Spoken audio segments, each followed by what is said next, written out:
me black girl from Senegal.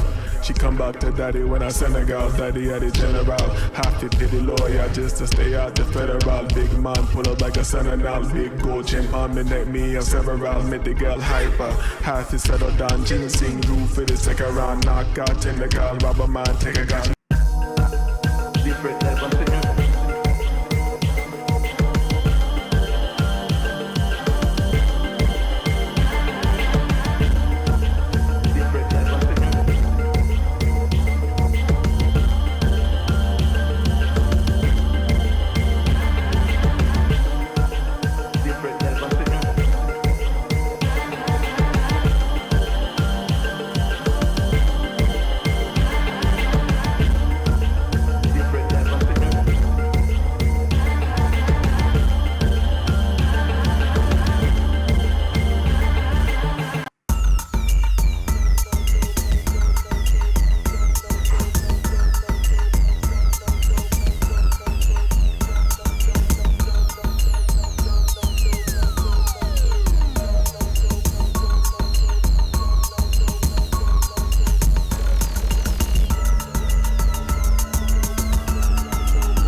Good morning to the congregation, blessed day to the congregation, blessings upon you to everybody in the congregation this morning, you feel me?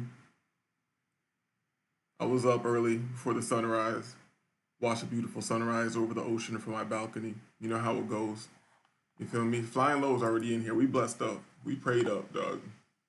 We prayed up in here, dog. Flying Low's already in here. I watched a beautiful sunrise from my balcony. Felt inspired to do better. Went and walked the block.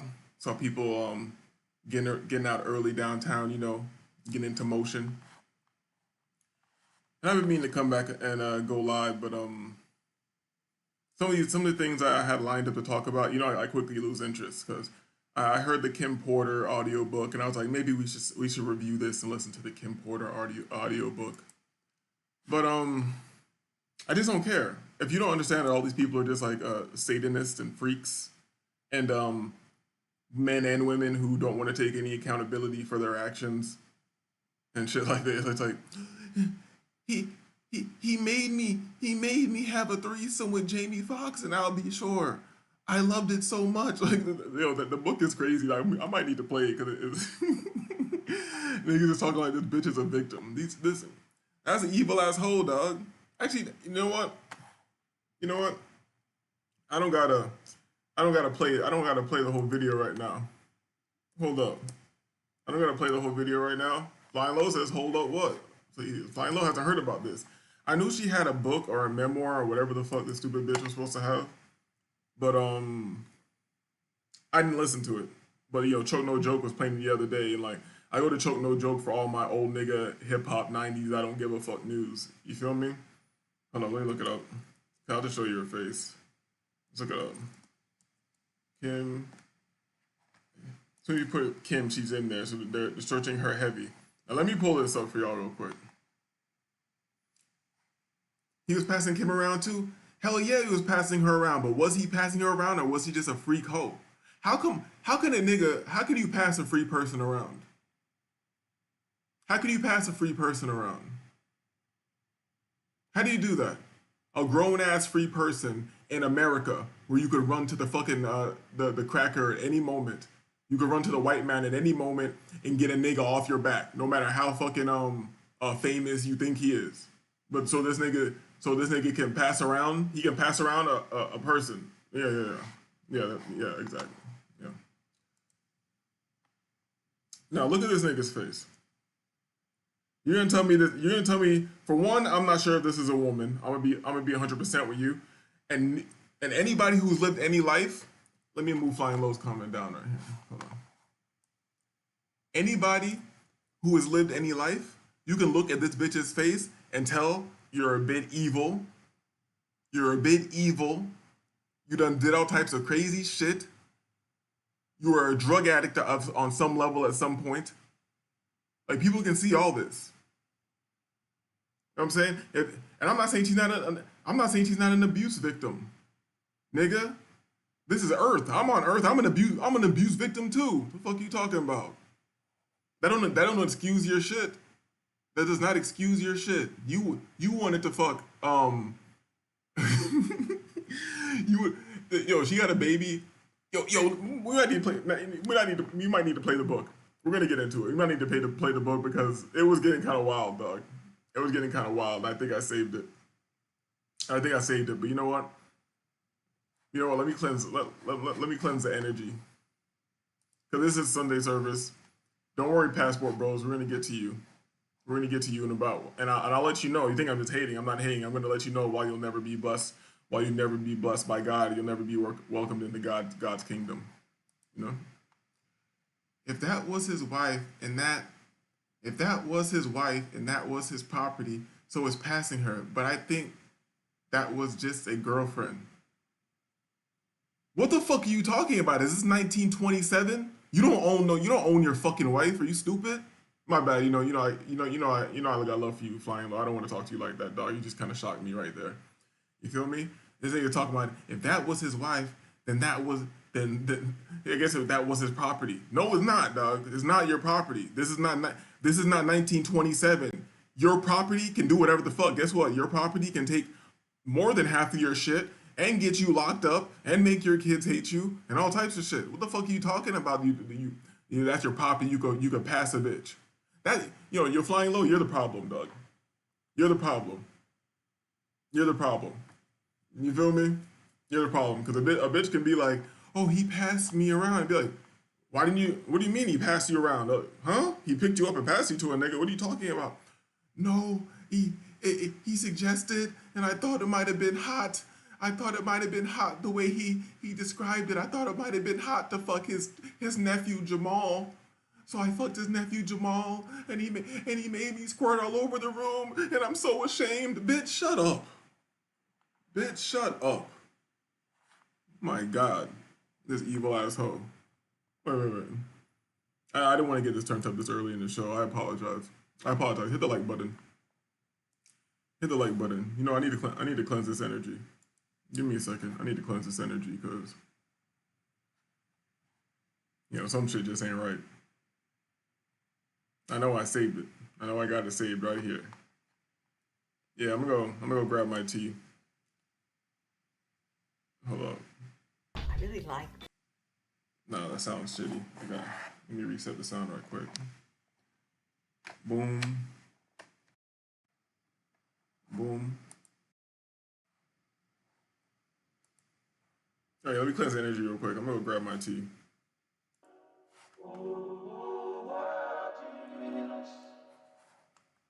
Because you set me free, oh Jesus, oh Jesus,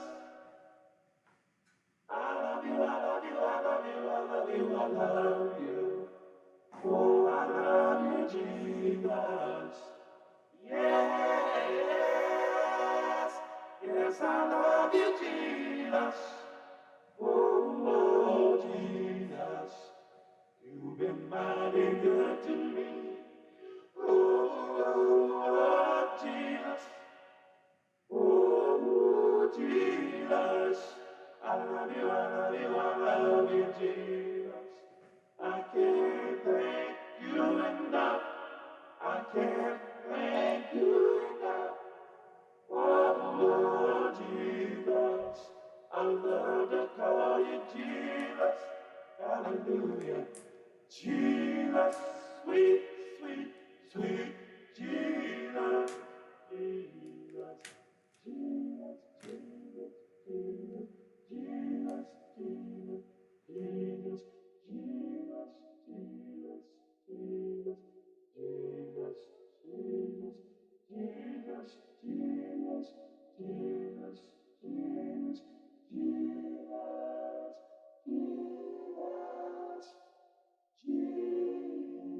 about to hit my favorite part real quick. Wait, hit my favorite part. We're gonna get to the show.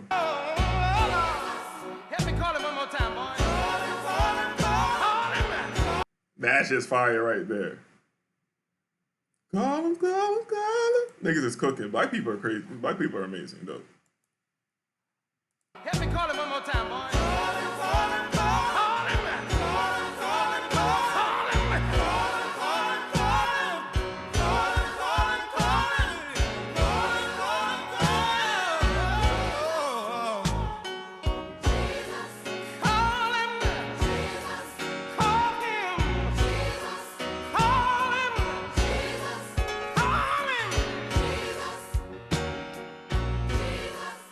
All right, I think I ran all the bad spirits out of here as necessary because you know, niggas' souls and spirits be so foul that they'll come into a space like this. They'll hear me speaking like this, using profanity, calling the bitch ain't shit bitch, telling the bitch that shouldn't have let niggas DP her and shit like that.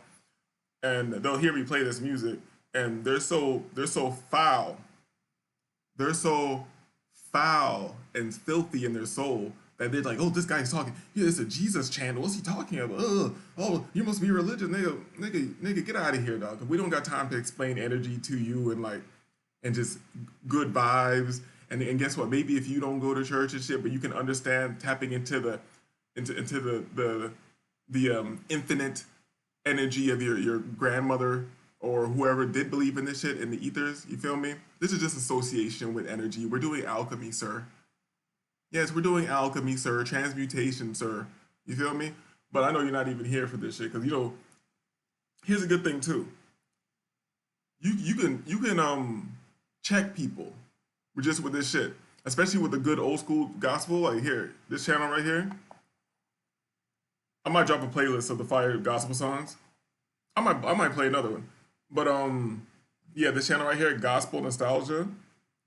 You can basically play any track off of here when you're having company at your house, and if you can see it makes them physically uncomfortable, that's a whole ass nigga. You feel me? Also known as a shaitan. Flying Low says this lit for my pre-workout smoke session. You feel me? You feel me? Get you in the right zone. And here's the thing: we've been fooled to thinking that we've been fooled into thinking that aggressive, negative, low vibrational music and shit is the best in the gym, which is good, you know. The gym is the only place I have and only place I ever will listen to NBA YoungBoy. And only one track, Free D Dog. You feel me? Free D Dog. But to be real, the high vibrational shit, it gives you a way deeper level, like second wind of energy. Play Outstanding by the Gap Band. Next time you're losing energy in the gym. Next time you need a second wind. Play Outstanding by the Gap Band. All right? But, you know, maybe we will get into the Kim. Excuse me. Maybe we will get into the Kim joint. Maybe we will get into the Kim joint. Maybe we will get a Kim joint.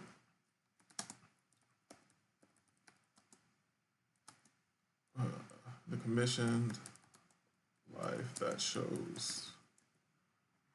Yeah, let me get this up here. This is another good one. Flying Low, if you so rocking. Let's just go slow as hell. This it right here.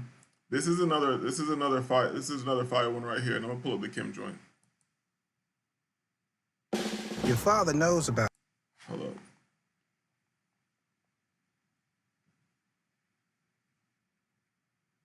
Crazy, and my comments on this video too.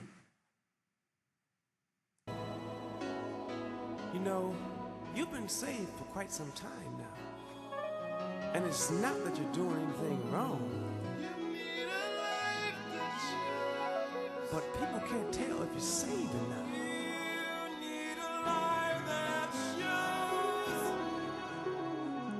This is what you need.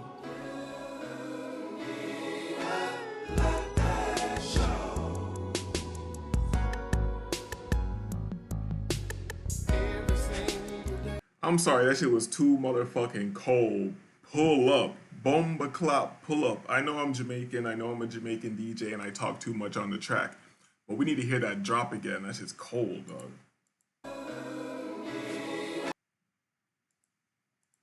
This is what you need.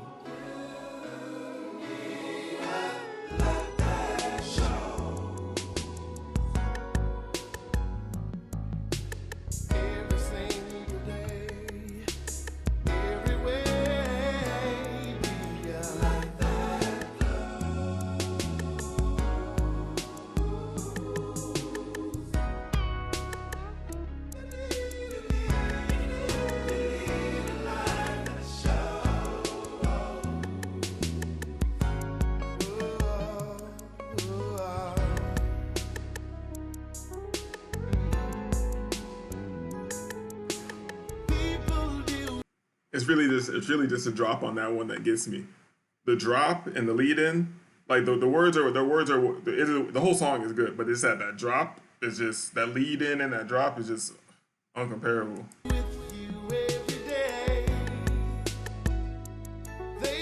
It's really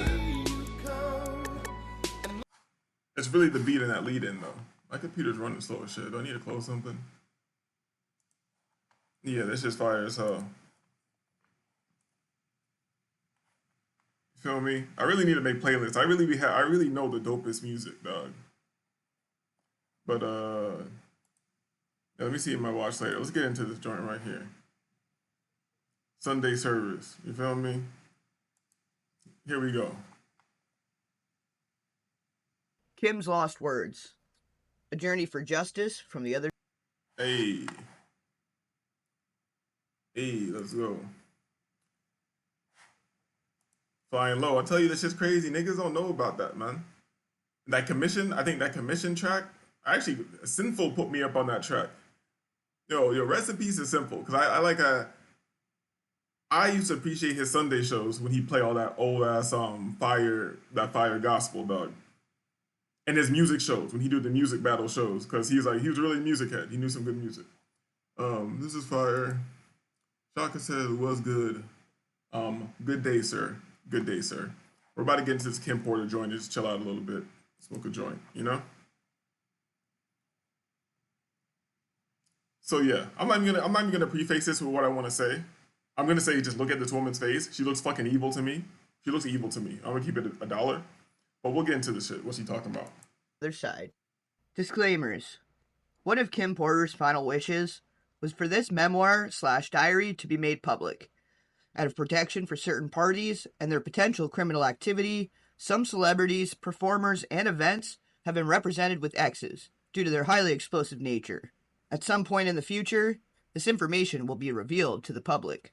Regarding Kim's sudden death and the mysterious illnesses of Al B. Sure and Jamie Foxx, evidence does exist that points to foul play and or poisoning. God bless Kim Porter and all of Sean Combs' victims, both male and female. Chapter 1. Introduction. Soon after high school, I started landing modeling jobs. I couldn't believe it. It was all happening so fast. I met my husband, father of my oldest child, and one of my oldest friends in life, Al B. Sure. It was a whirlwind romance.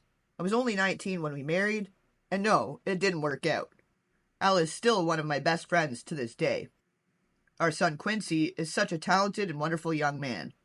At that time, I had no idea my relationship with Al was going to introduce me to the man that I would spend the better part of my adult life with. A man whom I would love and cherish, but eventually fear and hate. I don't want to put the cart before the horse, but I will say, although I knew what was going on, I turned a blind eye many times.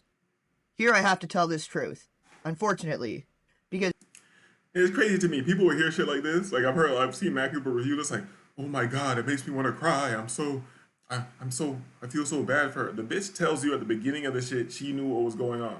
This is a money hungry, pussy selling hoe. Let's get that straight. Because deep down I knew everything that was happening, but I lied to myself a lot. He was so charming, a wolf in sheep's clothing, a devil, and I fell for it. This story must be told despite the fact that it will hurt my children. I cannot hide it any longer. Sean Combs must be stopped. Chapter 2. Oh, she about to get into chapter 2. Hold on, let me get this up here. Cause she airing it out. Hold up. She airing it out. You feel me? She airing it out. Go ahead. Humble beginnings. I was born to loving parents, Jake Porter and Sarah L. Porter, in the Peach State of Georgia. All through Columbus High School, where I graduated in 1988, I knew I was going to be famous. In the 10th grade, one of my best friends, Tina, said to me, "You won't make it here in Georgia." I knew if I really wanted to be famous, I'd have to leave my hometown and my... I knew if I really wanted to be famous, like, famous for what, bitch? For what? Can somebody tell me who this hoe was? Actually, you know what? Fuck it. Give me a second. Give me a second. Let me do this right here. Kim Porter. For one, let's say you're young. for one. Let's see her young, for one. Hold up. All right.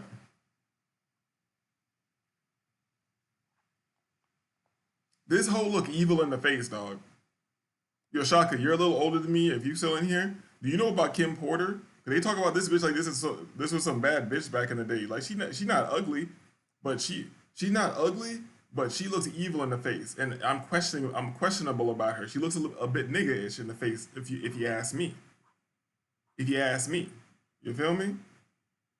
This is her right here. This is okay. This is that 90s shit. She look okay right there. In the 90s joint right here. You feel me? But other than that, this is not no bad bitch. You can look at her face. Bitch look evil, dog. Bitch look evil, dog. I'm gonna keep it a bean. Look at her doing the rituals with her kids. Look at this shit. She got the one eye, the star over the eye. Yo, she doing. Look at this shit, dog. Look at this shit. Who is it? This her and her mama when she was a kid? Her mama looked like Carmen. Her mama looked like Carmen. Look at this bitch. This is like an evil ass hoe. Okay, we gonna let the story play some more, so you just understand the point that this hoe looks evil. My home, Georgia. That conversation was so important as I look back now. It changed my life. I met Al while I was working in the industry.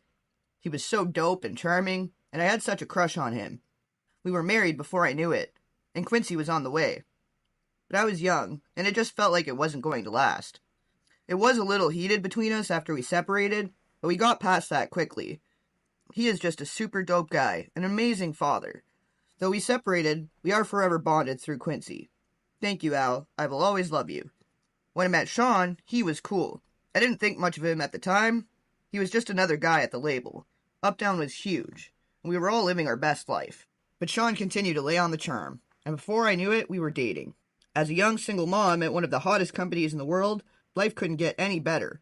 Then it did. My boyfriend was getting even bigger. He and Clive would hang out a lot, but I didn't think anything of it. I mean, that was his boss, and he was doing things bigger than most men dare to even dream. Then it happened. I mean, okay, I was a little bit of a freak. I really enjoyed myself with my partner, and toys are one thing. Okay, you were a little bit of a freak. We about to get into the meat and potatoes. Pause if necessary. You feel me? We about to get into the meat and potatoes. Well, let's look at this Kim Porter joint right here. You feel me?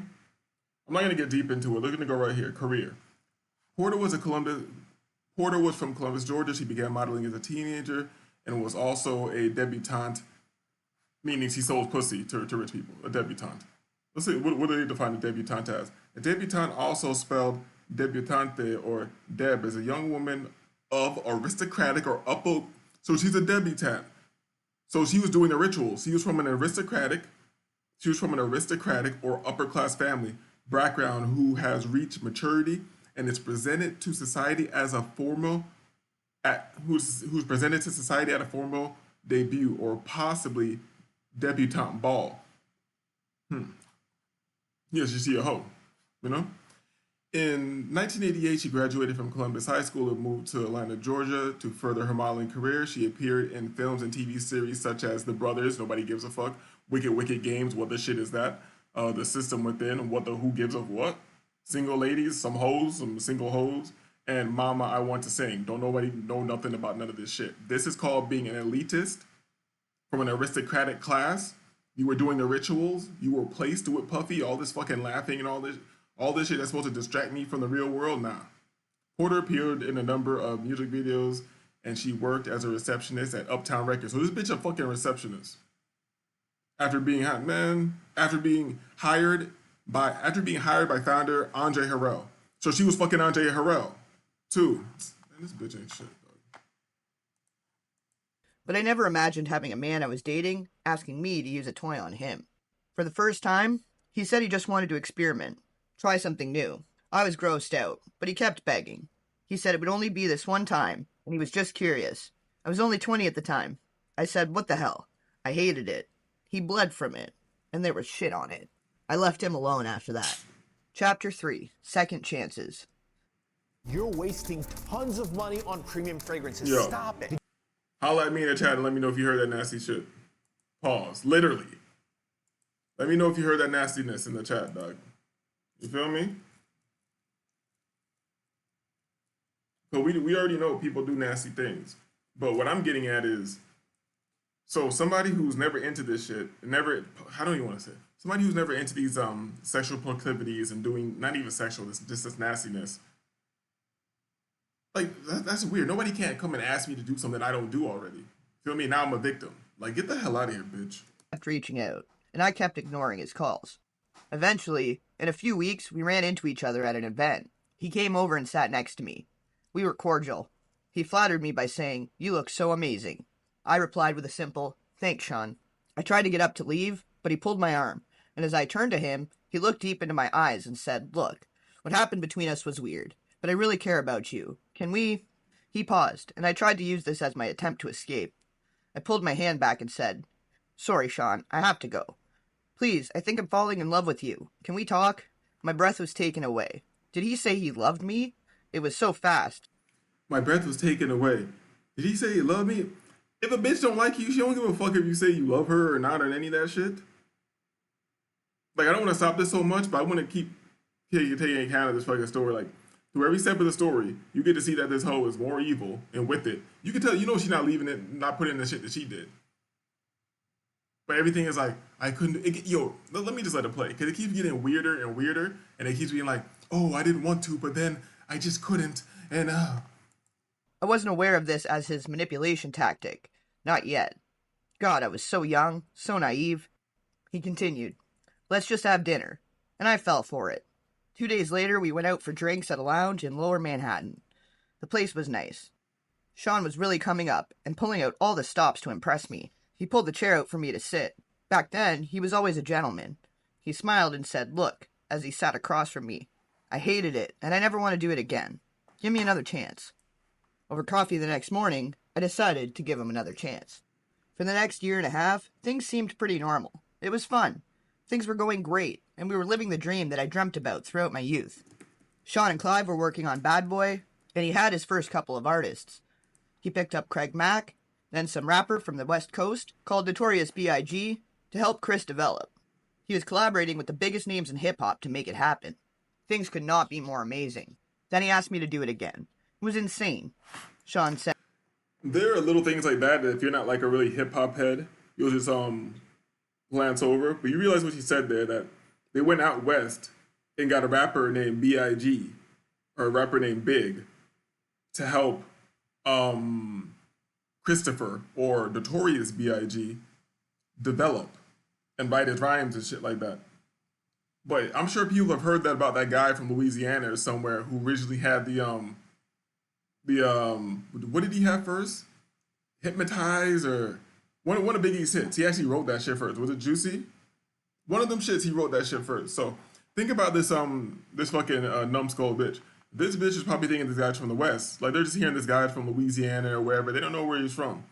So it makes sense to me. I'm saying that's just an overlay of information. Because I know people want to be like, no, oh, Biggie can rap. I don't worship no celebrities. I don't believe any of these niggas. Everything is set up. Everything is fake. Everything is a script. said, "Baby, I can't stop thinking about it." "What the hell are you talking about?" I responded. Sean continued, "I just can't stop thinking about that night. It was amazing. Can you screw me one more time, please?" I became infuriated. "Why didn't you go to Clive? He is the one screwing you, isn't he?" Then Sean hit me. This was the first time, but he slapped me hard. Before I could form words, he began to beg. I'm sorry." And let's get this straight. You know what? I'm here now. I don't give a fuck if people don't want me stopping this. Let's talk about this. So you already did the nastiness with this man, right? You did the nastiness with him, the sodomy.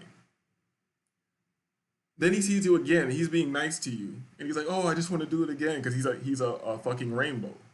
Feel me? He can't help it. He a fruit. So then you insult him. So you act like you don't. You did it already. You act like you don't want to do it. You insult him, saying that he gets fucked by Clive Davis. Even if he was, that's not your business to say right there. And then nigga slapped the taste out of your mouth as he should. Let's go. Holding my cheek where he hit me, I turned and ran off. That should have been it, but I guess I'm a glutton for punishment. He sent flowers and a bunch of expensive gifts. Then we bumped into each other at another industry event. He sat down next to me. This was deja vu. Sean started. Imagine running into you here. Get the fuck away from me. I forced out. He became more serious as he said, look, baby, I'm sorry. But I just glared at him. There's nothing you can ever say to me. Nothing. After an awkward silence, he finished. You know I love you. I love your son. He's my son. I don't know how to fix this, but I'll do anything. I'm sorry. Shit, he can be so sweet. Here we go with the love thing. This time it's not falling in. He was great with Quincy, and to be honest, despite everything, I missed him. As he stood... So this guy who you said you're not attracted to like that, especially after you said he got you to sodomize him with feces and blood, right? And then he smacked the shit out of you. And then this is 6 minutes in. Then he smacked the shit out of you, right? And now he came back and asked you to sodomize him again, and you said you weren't into that, but he asked you to sodomize him again. Did he smack the shit out of you? But now you're saying you miss him. This is why you should never listen to a bitch about shit ever in life. Not in your mama, nobody. Stood to walk away. I remember hearing myself saying, call me later. What the fuck is wrong with me? Please enjoy the first 3 minutes of my new movie. Hold up. Yo, and fuck this white nigga too. This Matt Walsh nigga or whatever he is. This nigga's a government operative too. Chapter 4. Forgiveness. Sean arrived with flowers in hand. He wanted to see Quincy. He was so good with him, and Quincy ran over to hug him. I felt my heart melting. He asked Quincy, how you doing, Tiger? Quincy looked so innocent as he responded, I'm good. I miss you. Sean's response sounded genuine. I miss you too. We'll hang out tomorrow, okay? Yo, this is why you can't have kids with a bitch either, right? This Albie short, we'll find out about that nigga later. He denies it, but we'll find out about that nigga later. But let's keep it right here. This Albie short son. So you know a nigga likes to get sodomized, they gonna slap the shit out of you, but you're gonna keep bringing this nigga around your son, hugging and putting his hands on your fucking son, right? After you done sodomized a nigga with shit and blood, and he smacked the shit out of you, now you're letting him hug on your son or your ex-man's son and shit like that. So you can't be procreating with these hoes, dog. You can't be, nigga. Good luck to you niggas. Okay. Sean gave him a little love tap on the butt. It's bedtime, Quincy replied. Okay, good night, as he turned to head towards his bedroom. Here was the man I fell in love with. But what was I thinking? Shit, not only does he want butt plugs, he slapped the shit out of me. So why am I still talking to him? They say that love is blind, but is it stupid, too? As Quincy left, Sean looked at me and smiled.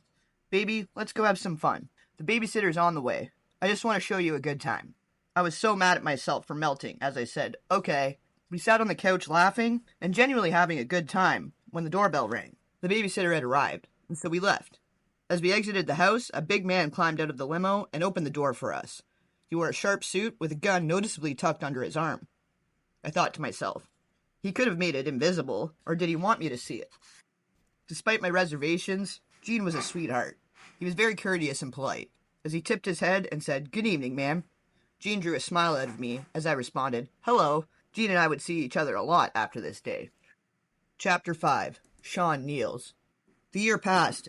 Yo, she talk about Gene Deal, right? We'll get into Gene Deal too. Gene Deal, I don't believe none of these niggas. Everybody, if you're around funny style stuff and evilness and kids getting touched and all this shit, you just there and you know you didn't do nothing, you were in on it. You feel me? You were in on it. And I don't know if anybody else in the chat, I don't know if you can see it when you see the Gene Deal guy. I don't care how big you are, how many guns you bust. I see the behind that twinkle in your eye, I can see the bitch in you. Let's go. And thankfully, we didn't have many bad arguments. Although Sean was strangely getting into voodoo, he'd put curses on people, and I wasn't sure how to respond to that craziness. My problem as a single mother was, I wanted to be married.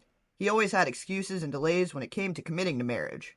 His label was blowing up, Biggie dropped, and it was just about over. He also signed Mary J. Blige. And of course, when I found out he slept with her, we fought. He claimed it was a mistake, and my stupid ass took him back. Again, Sean asked me for a threesome with her. At first I was mad, but Mary was beautiful.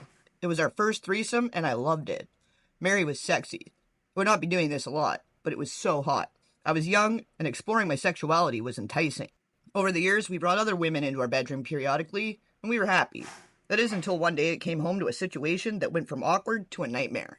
Quincy was with the babysitter, and Sean was sitting with Al B. Sure at the dinner table. I had a child with Al, and Sean was the father in Quincy's life. Now you see, she's a stone cold freak. This bitch is a freak, down for whatever. She never had any talent in life. She's from an aristocratic class.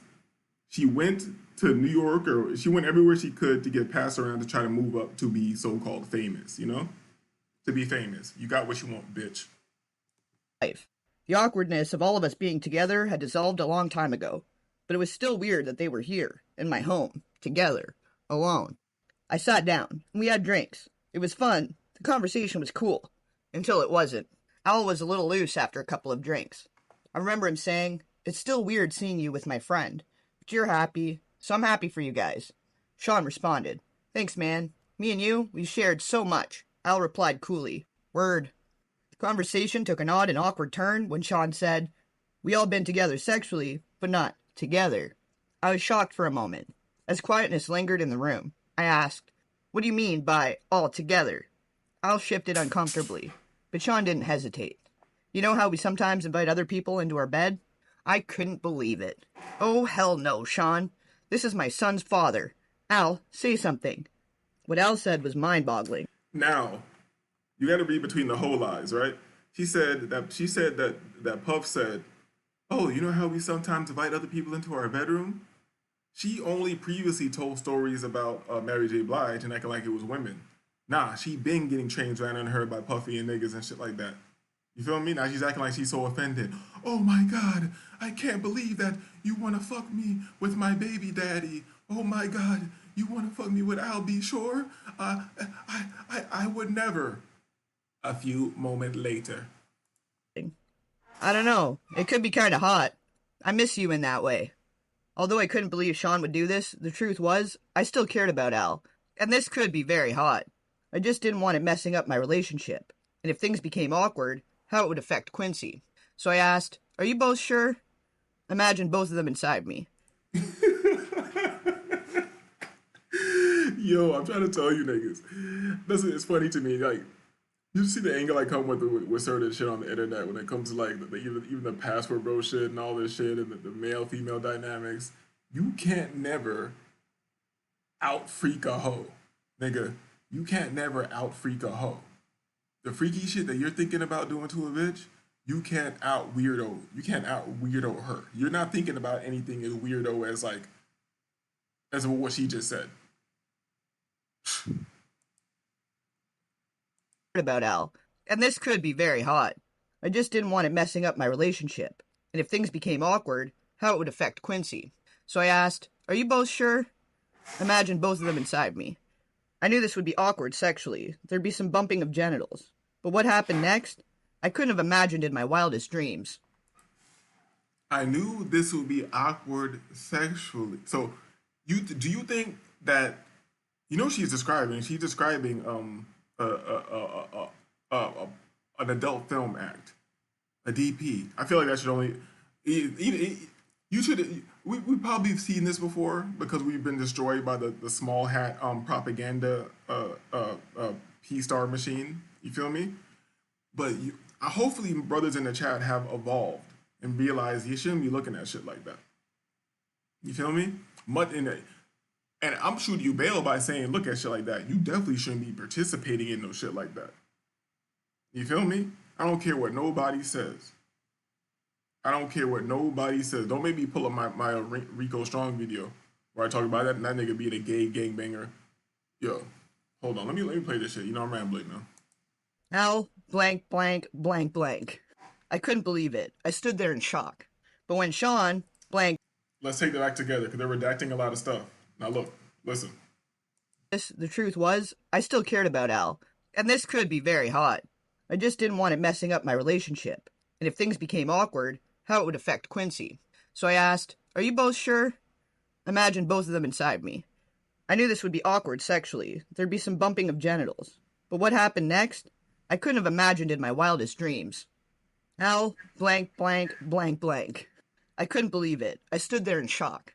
But when Sean, blank, blank, blank, blank, I ran out of the room. This was too much. I couldn't. Sean called out to me. Oh, come on, Kimmy. They didn't chase after me. They blank, blank, blank. I couldn't get the image out of my mind. They blank, blank, blank. They kept on fucking. They blank, blanked, blank. They kept on. And the thing is, this is an evil hoe, and she's leaving out a lot of her evilness. She was probably in there skinning the kids with bone grafting tools and shit like that too. But she ain't telling all that. But I believe her about the other stuff. Couldn't be with Sean for a while. But that wouldn't be the last time I saw Sean in a compromising position. Not by a long shot. One day I found the vault where he kept all of his encounters with men. Yes, he kept record of it. But that's for later. This bitch is a hater, dog. I'm gonna be real. Yeah, this hoe's a hater. Aaron says she was pissed they fucked each other over her. That's what it sounds like, right?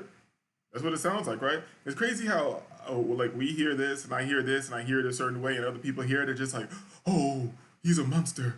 And then they did what? Like, it's like whatever a guy does, you're just a horrible person for it, you know? I'm not with that shit. Aaron says, pretending she was worried about her son during this is extra. I'm telling you, dog. Extra evil, dog. Yo, Aaron, you a real one, dog. You understand what the hell's going on. Chapter 6. Pac. Biggie took over East Coast hip-hop, and Sean was the brilliant mind that orchestrated it. He hired people to teach Chris how to flow and write his lyrics. He hired the best producers to do the beats, although he took credit for them. And the music was unstoppable. At this point, Sean was sleeping with all the power players, and everyone that wanted to do music wanted to be a bad boy. Sean wheeled and dealed in a way that would have been unthinkable to many. He slept with the guys that really controlled the music to stay on top. A lot of the names average people have never heard of. These are the guys that make the decisions on who is winning and who is not.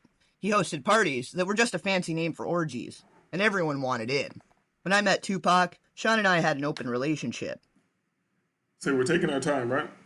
So he's popping, doing his thing that everybody else does, being gay like all the rest of these niggas. He's throwing parties. Everybody wants to be a bad boy.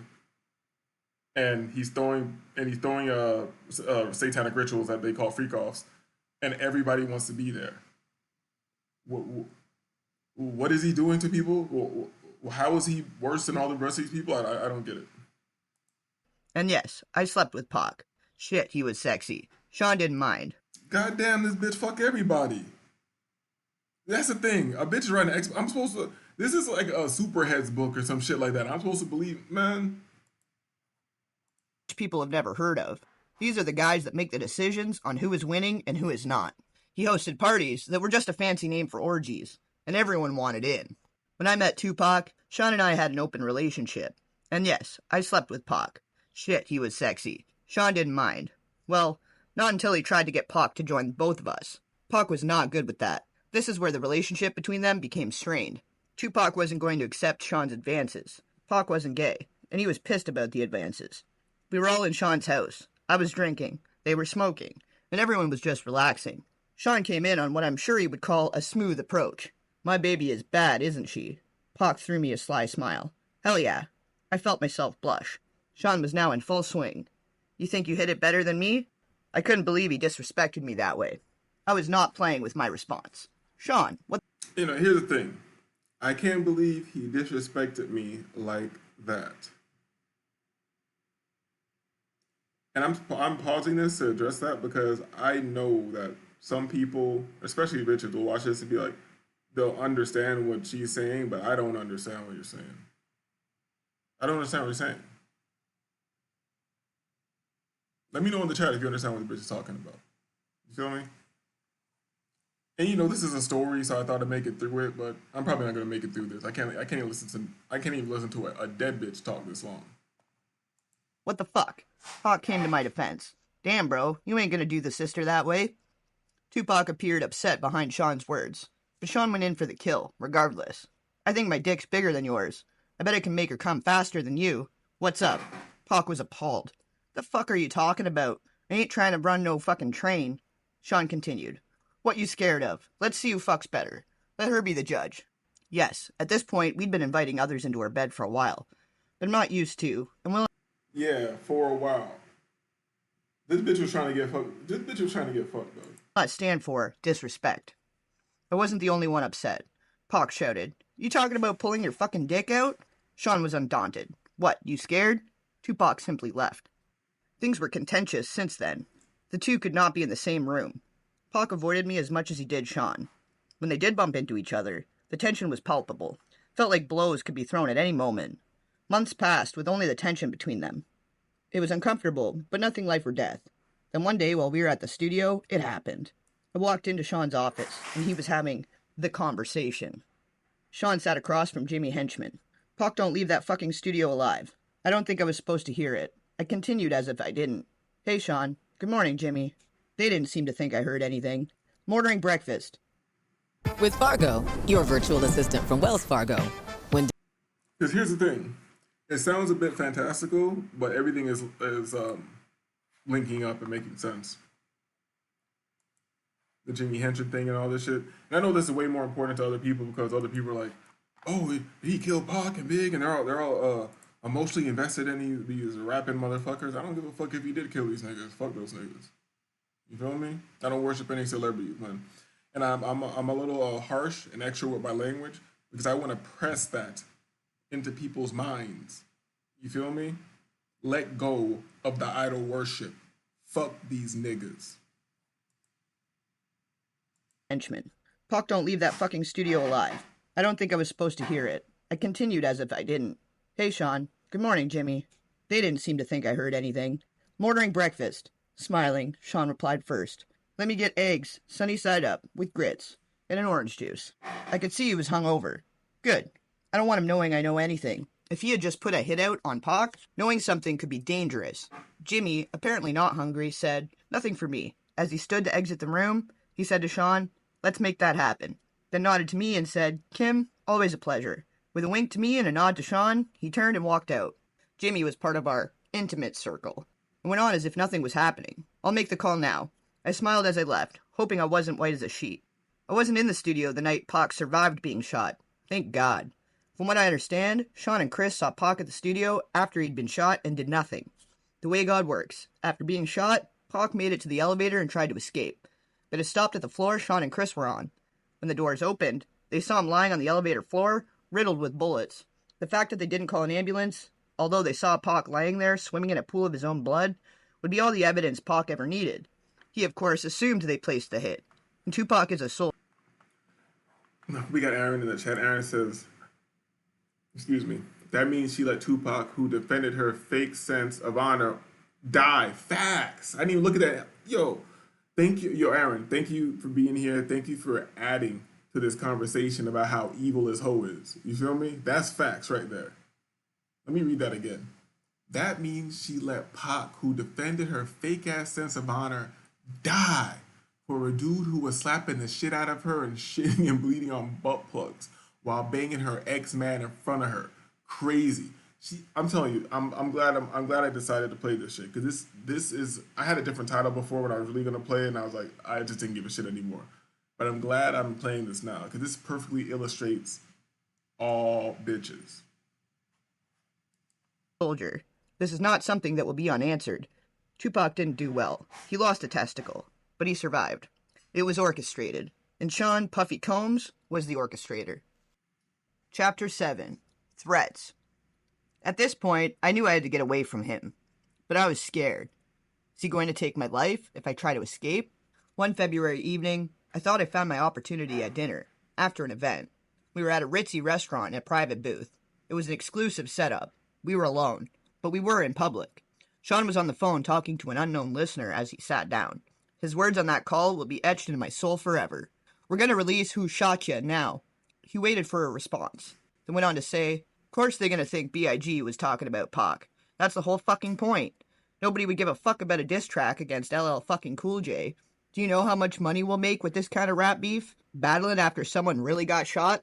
This may not be the best time for this conversation. Sean was finishing up. We dropped that shit tomorrow. He listened into the phone and then responded. There's gonna be blood in the street. They missed. Pac's alive. Let's capitalize on that shit. When he responds, it's just gonna mean more money. He turned around and looked at me. Spoke back into the phone. I'll call you back. Then hung up and spoke to me. What's wrong? I tried my best to give a fake smile at what I'd heard. After all, me and Pac were intimate. I responded, nothing. Sean wasn't fooled. Are you sure? His demeanor was threatening, but I responded as cool as I could muster to his intimidating stare. Yeah, of course. He took my hand, saying, that's wonderful. He began to squeeze my hand until it hurt as he continued. Because seeing you walk into the office while I was talking about killing that motherfucker, and you not saying shit to me, and me just a little concerned. His grip was starting to hurt, badly. So how much did it cost to fill your tank? Almost Yo, they getting their money off this shit, mad commercials. But yo, what Aaron said was like, that shit ringing true, dog. You over here defending a hoe, and she gonna let you get killed the next day. That's life, dog. Me. As he continued, he squeezed tighter. Your pretending you didn't hear anything was a sign of your loyalty to me. Not something I should be concerned with, right? I had no choice but to give him the answer he wanted. I knew I was trapped when I responded. Of course I'm loyal to you. He let me go as he responded. Good. And remember, I'm the big dick. I snatched my hand back in pain. He smiled and said, Yo, remember I'm the big pause, dog, but Aaron says lost a testicle. You can either laugh or cry at this shit. And that's a crying thing. That's a crying thing. And I wonder if losing a ball is like of a common thing that happens when you get shot, but people don't talk about it that often. Because I had a homeboy who got shot back in the days. Nigga tried to rob him, and or maybe he was successful in robbing him. I don't know, but nigga tried to rob him or something like that, and yeah, popped his ass, and he ended up like losing the ball. He said like, oh, he's like, I'm so good, my shit works and all that shit, but it's just like shit, that shit's out the game. So I don't know, and I don't think he got shot like right in its balls though. You feel me? So I don't even know how that works, but you know, knock on wood or whatever, dog. Pause. Like, you feel me? I don't want to know what that's. Let's start off with a good wine. He said, I don't know. I don't want to know what that's like. Trapped when I responded. Of course I'm loyal to you. He let me go as he responded. Good. And remember, I'm the big dick. I snatched my hand back in pain. He smiled and said, let's start off with a good wine. He snapped his fingers, and his favorite wine was poured for him. They knew what Sean wanted, and what he wanted, he got. I'm trapped.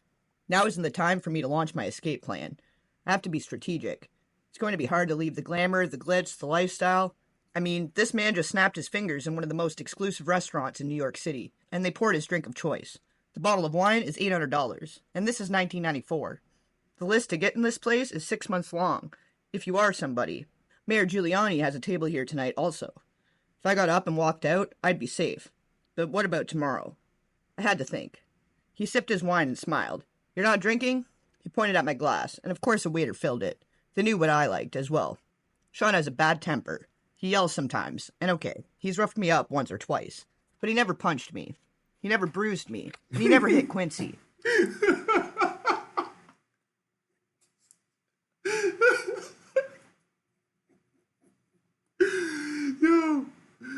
Yo, that's what you waiting for? You waiting for a nigga to punch your son in the mouth? Like,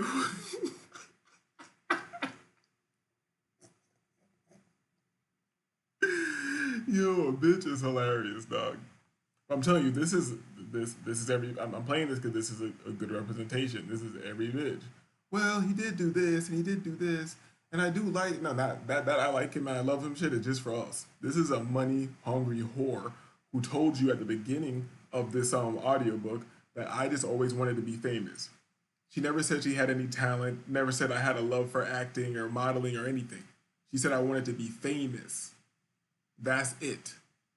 You feel me? And you wonder how easily a motherfucker to have power or influence or whatever the fuck you call it, fame, people think they won't go. If a bitch will go this far, you think a motherfucker won't put their kid on the goddamn altar? You think they won't send them to a government MK Ultra programmer? Feel me? Let their personality be shattered. Let them be turned into a clandestine espionage. I would not have stood for that. He never laid a hand on my son. At that time, I never thought of him touching Quincy in any way. Then the significance of what he said hit me. Is he mad at Tupac over me? I'm the big dick.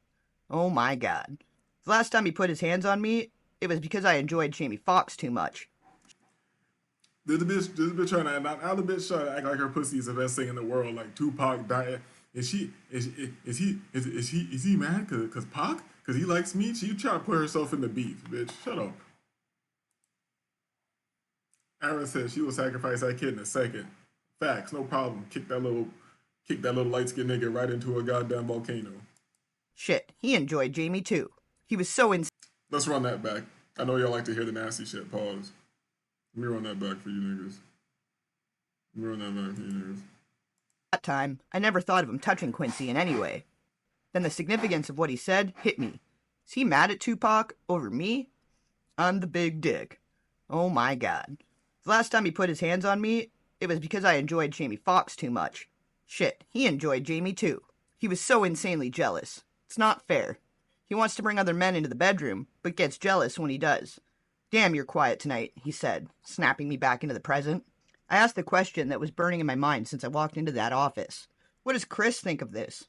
He looked at me coolly and said, his fat ass better just keep doing music. A third guest was escorted over by security. Sean motioned for him to sit. A waiter walked over to Sean Carter and asked, would you like something? Carter responded, no thank you, then said hello to me with a smile. Smiling, I replied, hey Carter, and took a sip of my drink. The Seans may share a bed together from time to time, but thankfully, I was never asked to join. Carter went on to speak to Sean. I thought we were meeting in private. Sean replied with a nonchalant shrug. I had to discuss something with her. It's fine, go ahead. He wielded this kind of power. Carter shifted uncomfortably in his chair before continuing. It's true. Chris and Pac were about to start their own label. Sean slammed his fist against the table, shouting, doesn't anyone have any fucking loyalty? Carter, well that's not happening now, right? Sean peered at Carter with distrust. Why the fuck are you so eager to share this with me? Chris is your man. Fuck, he brought you on, and you're stabbing him. If you can't realize what she's saying, Sean is Diddy, and there's two Seans now. So she's calling Sean Carter. You know, Jay-Z. Let's go. In the back? Carter responded with indignity. First, I'm tired of being that blank's son. I need to come out from under his damn shadow. Sean smiled slightly. Okay, I respect that. Carter kept going. On top of that, this guy is making that move, and it should have been with me. Sean looked at Carter blankly. Pac put Chris on. You know this. What's this really all about, Carter? Don't fucking try to play me. The Jay-Z of today wasn't born yet. This young Sean Carter was in over his head. Cornered, he had to spill it out. I want his spot. Ambition. Now this is a man I can work with. Sean made a grandiose gesture towards Carter. Waiter, get this motherfucker whatever he wants. Carter smiled. Thank you. Sean responded. Honesty and ambition. We're gonna make a lot of bread together. Carter ordered a drink. As he stated again, guess he won't be leaving with that blank to do their own label now. Sean responded with his normal air of arrogance. Why don't you let me worry about that? I took this as my cue to escape. I told Sean, I'm gonna go ahead and get back to Quincy. Sean was wrapped up in his conversation with Carter, and barely noticed as he excused me. Have the limo drop you off. We didn't eat. He didn't care. I smiled and kissed him on the cheek and left. Goodbye, blood pressure.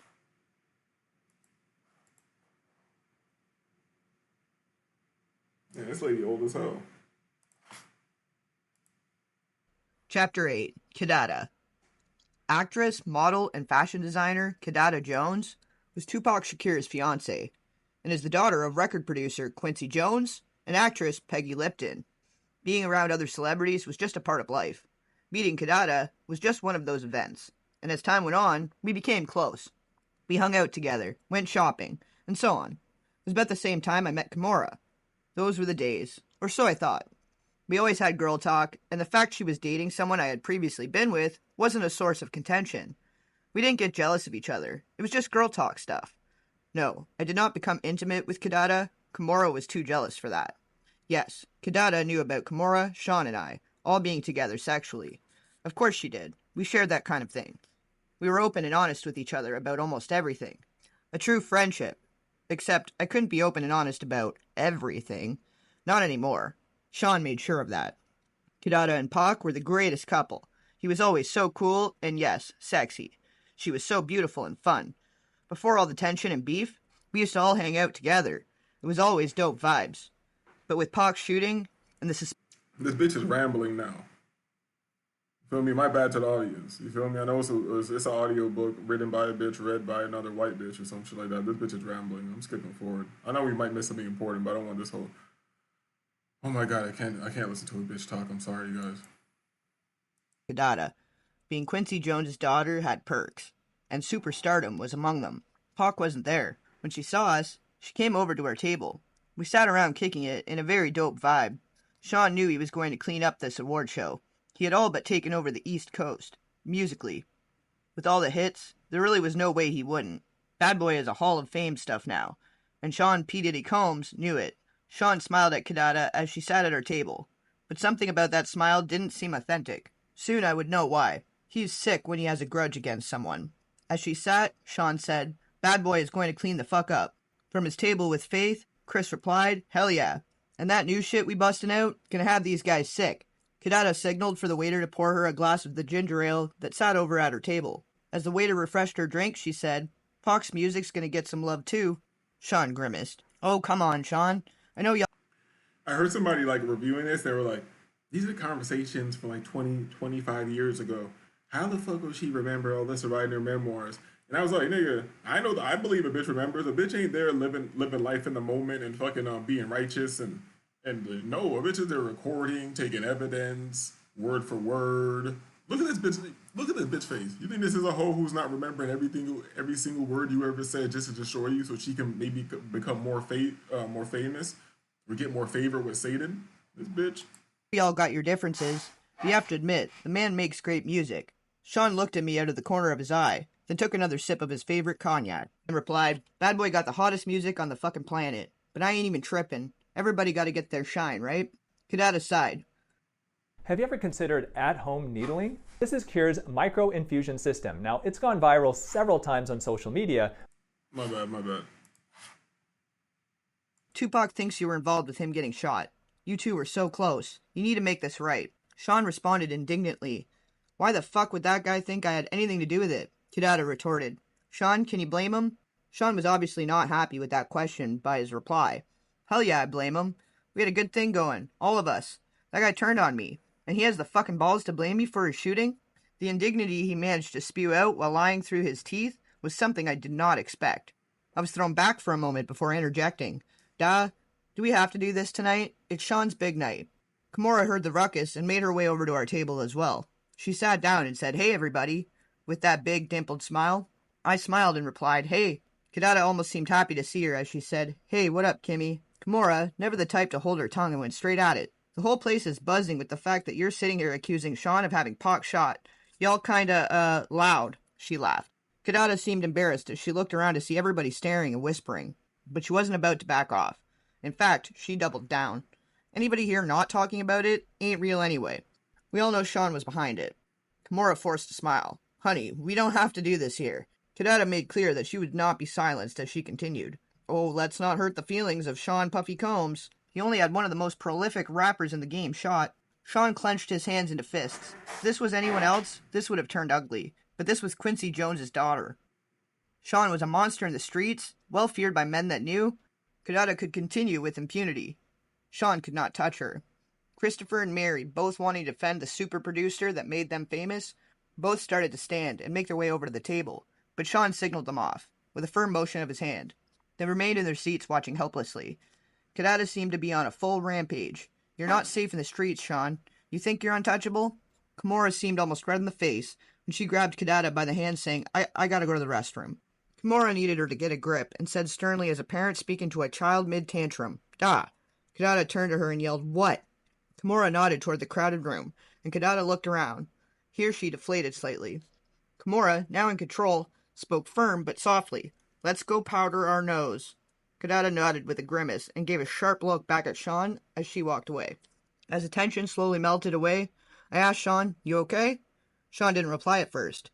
He looked around and saw that no one was really paying attention now that the ruckus had died down, and stood to get the pitcher of ginger ale from Kidada's table. He poured himself a drink from it, looked around again, saw no one was paying attention, and put the pitcher under the table. What was he doing? Then I heard the distinct sound of liquid being poured into liquid. Oh my god, is he peeing into the pitcher. He smiled at me as he brought the pitcher back from under the table and finally replied to me, "I'm good." He then stood and returned the pitcher to the table. I was in awe. I knew he had a bad temper, but this was disgusting. I will never eat or drink something after we've had an argument again.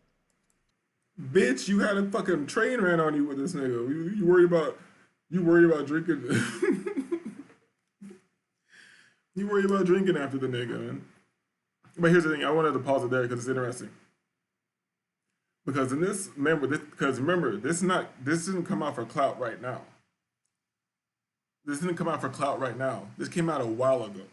So even if you think this came out a while ago for clout, it's still interesting that Gene Deal had a story about stopping somebody from like drinking some shit that Puff had pissed in and shit. Kadada and Kimura made their way back to Kadada's table to sit, as Sean watched on quietly. Sean made small talk. Which songs do you think they'll give me awards for? As Kadada poured her drink, Sean's bodyguard made his way over to the table. I think he stopped her from drinking, as everyone else just sat and watched. Gene risked incurring Sean's wrath, if I'm right. Relieved, I replied, "Babe, your catalog is crazy. It could be a lot of songs." Sean glared at Kadada's table the entire night. Chapter 9. Going back to Cali. We had a wild night. It was after one of Sean's infamous parties. Everyone was there. And we not only had threesomes, but we also swapped partners. Our sex life was crazy. But I got to do things with Sean. You realize that it's crazy. My sex life is crazy. This is what everybody in this aristocratic whore class, this is what they do. You feel me? And then one day, motherfucker just comes out and like, oh, there's a victim. He did this. You feel? I don't feel bad for none of these hoes. I don't even feel bad when I see Cassie get kicked in her fucking pussy running away from the man. That's their business, dog. Feel me? Matter of fact, she owes that nigga Puffy that. That bitch can't sing a fucking note and got one of the hottest songs of all time. It's me and you now. I've been waiting. Think I'm gonna make that move. I sing just as good as Cassie. That should not be possible. That bitch got a hit and got to be famous. You think she don't owe a kick in the pussy? Come on. I would never have been able to do with a straight man. Sean cared about me, but it was becoming more and more obvious that he preferred men. I was beginning to think I was there more to cover his wild desires than because he really wanted to be with me. He was like Caesar, every woman's man, and every man's woman. But truthfully, at that stage, I was becoming okay with it. I woke up and left the bedroom where I was with Jada Pinkett, and Sean happened to be coming out of the bedroom with Blank and Will Smith. Yes, Blank attended the parties from time to time. I could see him and Will kind of snuggled up on the bed together. I was grateful I wasn't asked to join in that room. I didn't really like Blank. Sean smiled when he saw me. "Good morning." Here at the orgies, he wasn't very affectionate. He didn't have to pretend, but he couldn't walk straight. I knew how his ass felt, literally. We've had sessions playing with each other's anal cavities. I wanted to be home before Quincy woke up. So I told Let me run that back, dog, because I know y'all like the nastiness. Pause. So, this is normal. You realize this is normal to her. Waking up, she beat out. You feel me? They be using every orifice of hers. You feel me? She runs into her man later. He walking funny. They be using every orifice of his. You feel me? Like, come on, dog. This is what they do. This is called Satanism, dog. Here at the orgies, he wasn't very affectionate. He didn't have to pretend, but he couldn't walk straight. I knew how his ass felt, literally. We've had sessions playing with each other's anal cavities. I wanted to be home before Quincy woke up. So I told him, "I'm getting ready to go." He responded, "Let's have a cup of coffee first." This meant he wanted to talk. I didn't know what it was about, but in situations like this, I didn't really have a choice. He was becoming more violent when he didn't get what he wanted, and I didn't really want to fight. So I sat down. But before we started talking, Blank came out of the room. Sean was wearing boxers. Blank was in his birthday suit. Blank addressed us. "Mornin'." When he turned around, in order to close the door, there was a dry cum stain on his back. Bumbleclad, dog. Fire upon that. Fire upon that. Fire for that. Lightning. Lightning for that, dog.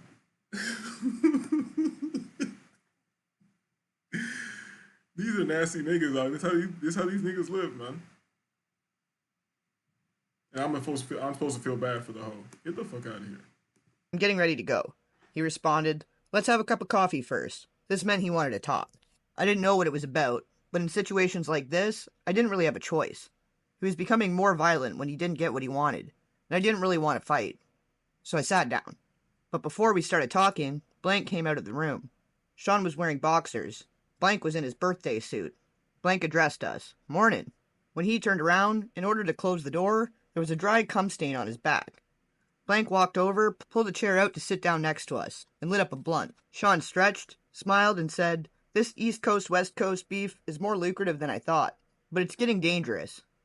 Blank responded, surprised. Business first thing in the morning? Damn, cuz, you on it. But you know you don't got nothing to worry about. You got a pass. Damn, cuz, you on it. Who do you think that is? Who was popping during this time that would be saying cuz during this time? Who do we think that is?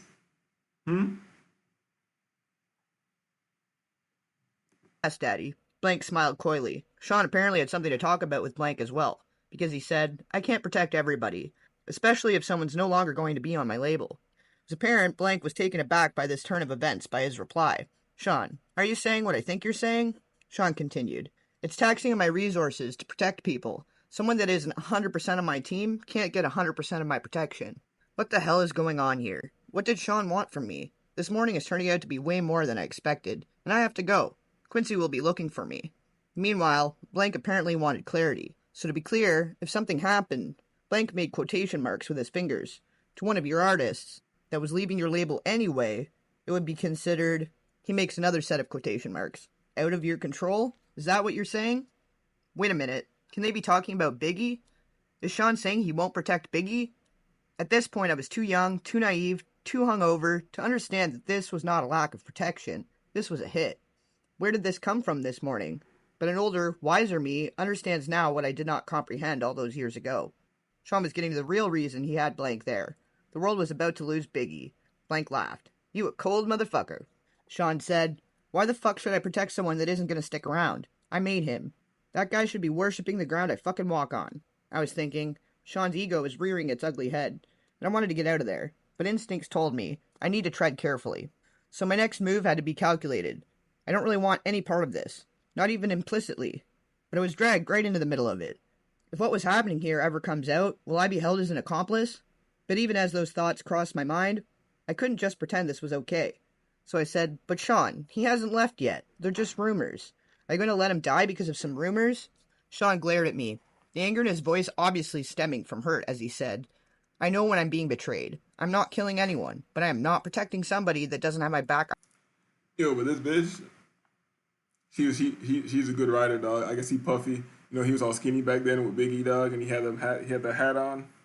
You know, that nigga used to have the hat on backward when that nigga used to dress in like the you know when niggas used to wear like hockey jerseys back in the days. And then she's like, he looking up, that nigga got tears in his eyes. It's like, why should I protect that nigga? This is very cinematic. Yo, Aaron says, yep, Snoop. It's Snoop, dog. Snoop is like one of the worst people ever, dog. He fooled the hell out of us, dog. All this psychological operations that we've been under with all this music and shit. That nigga's a fucking rat. For one, Snoop is a rat. He's been a federal agent since way back in the days. That nigga did all types of weird shit. That nigga's a coon. That nigga also did the Olympics this year. Rocked a big Baphomet chain with a square and compass. Clearly a Baphomet chain. You feel me? Man, fuck that nigga. Yo, what's good? Omni's in the building. What's poppin'? Yo, Omni, we gotta hit me up. I'm gonna hit you up on Instagram or something. We have to set a schedule for tonight. We gotta do a weekend review for the market this week. Talking about how she young and naive while talking about how she's strategizing and calculating. I tell you, it doesn't matter. The crazy part is, to me, a whole line is normal. A whole line is normal. It doesn't really bother me. I'm saying other people hear this shit and they don't hear what you hear, like what I hear. They act like I'm crazy. They just hear some victim bitch. I'm like the bitch just said she's evil, and I'm supposed to act like the bitch is, man. Hold up. But the devil ain't gonna let Snoop sleep till he sleep. He's gonna get his. He's already getting his. That you never realize when people work for Satan, They try to make it look glamorous and shit, but niggas never can't stop working. Isn't that the crazy part? You made $500 million and you can't stop working. I never understand that. Maybe I'm not ambitious enough. Nigga, I'm sitting on like 3 to 5 M's. Niggas might never see me again. I might tell everybody I don't know how much money niggas need to tell people to fuck off and suck their dick or whatever. Like, do you niggas need 20 million? You need 100 million to say that? You feel me? No. No, I don't need all that bread. I disappear on your ass. You feel me? That's I'm gonna hit you up because we gonna hit the time up and I'm gonna put that shit up. And this is probably gonna be the last study on this channel. We gotta set a side channel for this. We gotta set another channel up. Really get locked in. And maybe I'll save it for the show later if we have time. But yo, I watch this shit. You know everything's fake. You know all the Forex shit is fake. But I watched this white boy that say he ran up $100 million, like $100 to $1 million, $100 to $1 million in 90 days, right? But he clearly already had bread, so that actually helps. You're calm in your trading, so you don't give a shit. But he said he tried to do it like a couple of mad times before, and he always fails. You feel me? He always failed. He finally did it this time, and I'm like, I'm looking at what he was doing. His trading was so simple. How do I say that? I don't want to get too. I want to finish playing this. I don't get too far off what we're doing right now. But his trading was so simple, dog, and the way he was compounding the account was mad simple.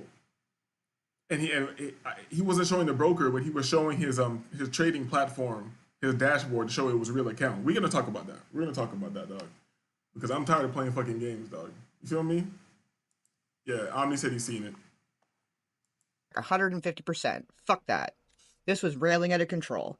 My mind began to race. Is there a way to get through to him? Maybe I could use the finance route. Sean, he's bringing in so much money. You put so much money into cultivating him. Are you going to throw away all of that money? That's when he revealed how thought out this meeting really was. If he leaves, he takes all the money I invested into creating him. I've got this dream, and you're all in it. Let's hear it. With Wells Fargo Premier, a team. But if he can't protect himself and something terrible does happen, then the money I would make off of his death would blow away all the money we made so far. I was perplexed. Sean, he continued, he's worth more to me dead than alive. Sean Combs is a calculated monster. Blank chimes in. I get that, fam. A lot of people out there want Biggie dead too. Without your protection, he doesn't stand a chance in Cali. Biggie is going to die. This is crazy. I dare not say anything else about it. Sean smiles and stands to walk over to a safe behind a picture. There he pulls out a bag marked with Blank's name. He turns to Blank and says, "That's why you're worth your weight in gold. You understand me. Here's a little something for you to take care of my people."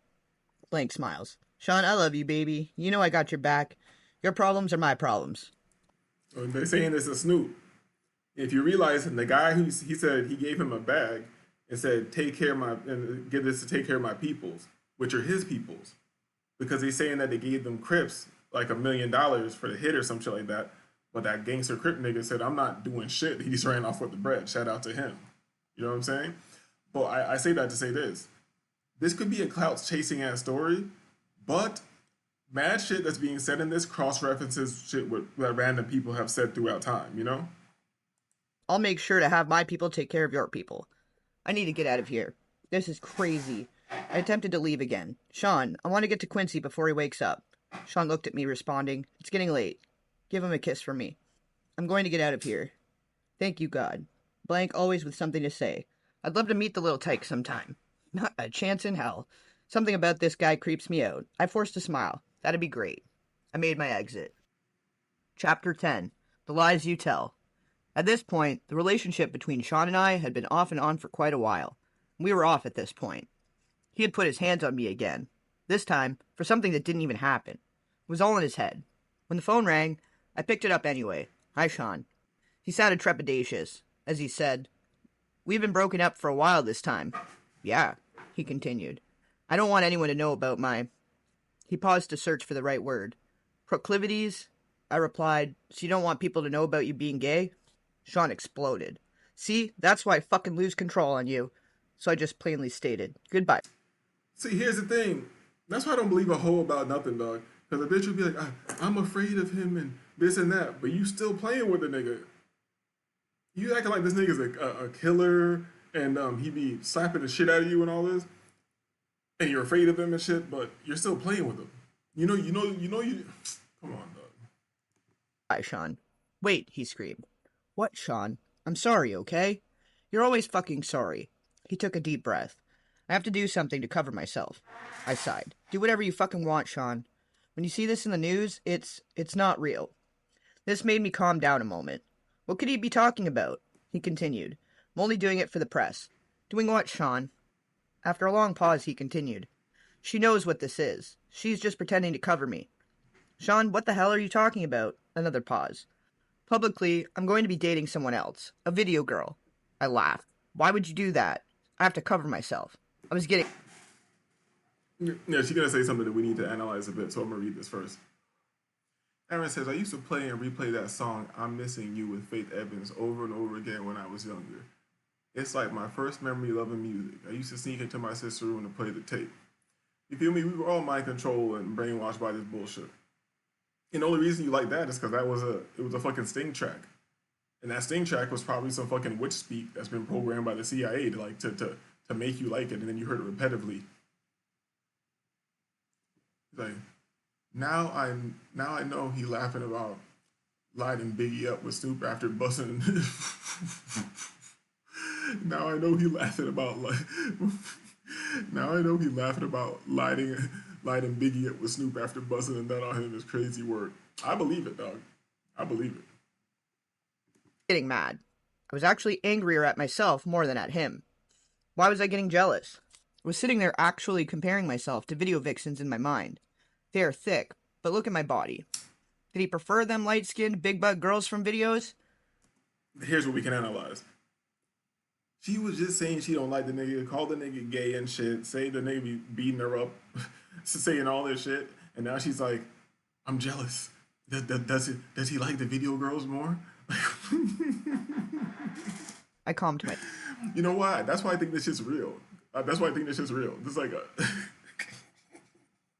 myself. No, I know he likes men. Any damned way. As I regained control, I asked, Why the hell are you telling me? He sighed. I wanted you to find out from me first. Like I give a shit. He came at me with his favorite line. You know I love you. It was getting old. I could only think to myself, here we go. Love is a big, strong word. I'm tired of him throwing it around and using it when it fits his needs. He's using it while he's sitting here telling me about dating someone else. I replied, You don't hit people you love, Sean. Love doesn't hurt. He sucked his teeth as he responded. Come on, are you serious? That shit's for children. We aren't in fucking high school. Sometimes things happen. That doesn't mean I don't love you. I wouldn't hit you if I didn't. Wait, that sounded wrong. You said exactly what you meant. He took a breath. There was an awkward silence. The fact I was still on the phone and waiting for him to speak meant he had the power. He was more cautious as he continued. He didn't want to lose that power. Kim, no one that I don't care about can bring that kind of emotion out of me. I wanted to say, is that how you talk to dudes after using butt plugs? But there's a line I dare not cross. Instead I said, You say that while you're dating some other bitch. That's just for public. I was done. It could be heard in my voice as I said, Whatever, Sean. Do what you need to do. Leave me alone. I'm never giving up on us, he cried. I responded to that emotional control attempt with the little resolve I could muster. I didn't even believe the words that came tumbling out of my mouth. Sean, there's no us anymore. Goodbye. Tell Quincy I miss him, he threw out. His emotional manipulation was really driving me crazy. This time I said with much more conviction, Goodbye, Sean. I hung up. Manipulative bastard. Please enjoy the first... Everything's manipulation. That's why we're playing this. Everything's manipulation. Chapter 11. Mo Problems. For a while I was actually happy to see Sean gone. I was getting older, and the sex parties were out of control. It was getting time for me to slow down. Quincy was getting older. I knew that... Bitch getting older, her back hurt. You feel me? This bitch back hurt. This bitch be getting... This bitch been too many satanic rituals. That if I kept going, the rumors circulating were going to eventually find a way to get back to him. What will he think of me? Chris is about to take his trip to California. I didn't know exactly what was going to happen out there, but I felt like Tiana Wallace was about to be an orphan. I knew I didn't want any ties to that. As I was sitting there contemplating all of this in my robe, sipping my wine on this Friday evening, my doorbell rings. I was not expecting company. I opened the door and found Sean. My heart skipped a beat. I was shocked, but recovered quickly. I forced a smile and told him with a slightly slurred speech, "Hey, come on in." Shit, I am way more intoxicated than I thought. Sean entered, looking around suspiciously, then turned to me and smiled, saying, "You haven't been returning my calls. I just wanted to make sure you're okay." "I'm fine." He obviously was not here out of concern. He was checking to see who was here. Sean was controlling like that.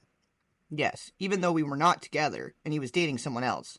He started to make his way to the living room. I attempted to put a quick end to the visit, but it came out a little more directly than I intended. "So, since you can see I'm fine, you can let me go to bed now." Part of me wanted him to stay. As he Yeah, I'm not even gonna comment on that. Nigga shows up, searching through your crib, slap the shit out of you. This bitch wanna get fucked.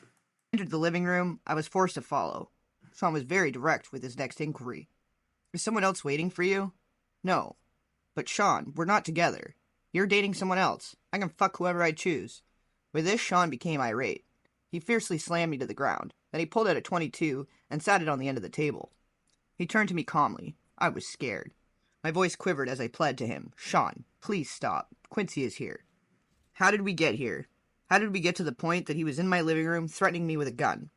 He knelt on one knee and got right in my face to say, "You're mine. You don't have a choice in that now. I can't live without you." He stood up, composing himself.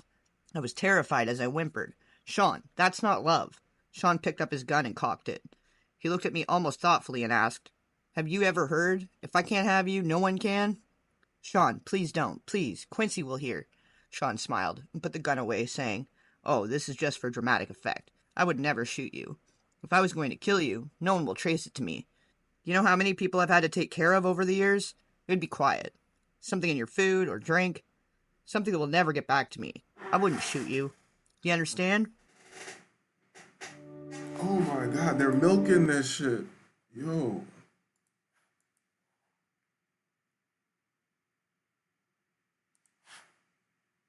I could only nod, tears flowing down my cheeks. He looked at me thoughtfully. As he reached down to help me up, I could do nothing but agree. He is a terrifying monster. Now he wanted to smooth it over, and I had to go He's a terrifying monster. This a little nigga. Get the fuck out of here. along with it. What else could I do? "Listen, baby, I don't ever want to hurt you. You know I really love you, or I would have moved on. Thinking about living my life without you is just too hard. If someone ever tried to hurt you, I'd kill them." My back hurt from where I hit it on the table when he shoved me.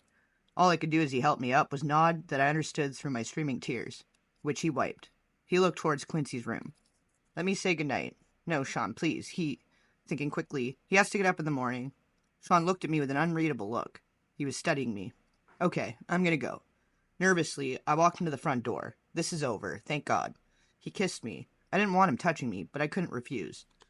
"Kiss Quincy for me." I tried to keep my composure as I replied, "Sure, Sean." He opened the door to leave. The bodyguard that was waiting outside escorted him to the car. This was far worse than I realized. Why would he need a bodyguard at my front door? How was he anticipating this to go? After I shut the door, I had another drink. For tonight, the nightmare was over. I sipped on my wine and cried. The next few days, he sent dozens of flowers. He brought Quincy expensive toys. He wanted me to keep his secret. I'm trapped. He has the authorities under his thumb. I can't go to them. This is like a gangster movie. How high up does his power go? How far... You're trapped. It's like a gangster movie. How far up does his power go? I'm trapped here.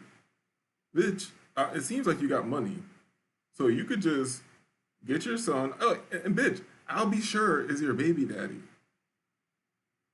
I'll be sure is your baby daddy. So you could just go somewhere else.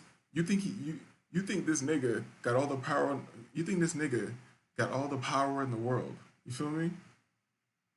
You can go to a town, and them white people over there ain't working with him. Now we got super black passport bros. Whoa, SOSUA is trash? See, you trying to change the subject, dog. Yes, it is. Far as his reach? The FBI? The CIA? Who is not corrupted or won't get silenced by their upper chain of command? Can anyone help me and my child? He found his way back to my bed. I had no choice. Chapter 12. A Mama's Love. The calamity that ensued behind the death of Biggie shook the East Coast. It rocked me as well. Sean could have stopped it. He was complicit in it. He was a contributor. He knew it was going to happen and didn't stop it. This was his friend. No, they were not nearly as close as Sean would have the public believe, but still. As far as Sean was concerned, we were great. To the public, we were just having the off-and-on relationship of normal people, and I probably just seemed like a money-hungry hoe. But the truth is, I just got used to not having a choice. Today I recognize... Yeah, let's let her say that again. Yeah, let's let her say that again. This was his friend. No, they were not nearly as close as Sean would have the public believe, but still. As far as Sean was concerned, we were great. To the public, we were just having the off-and-on relationship of normal people, and I probably just seemed like a money-hungry hoe. But the truth is, I just got used to not having a choice. You got used to not having a choice. You said you were freaky as shit. You said you loved the turned up sex life that you guys had. So you were willingly doing all this sex. So where did you not have a choice? What the fuck?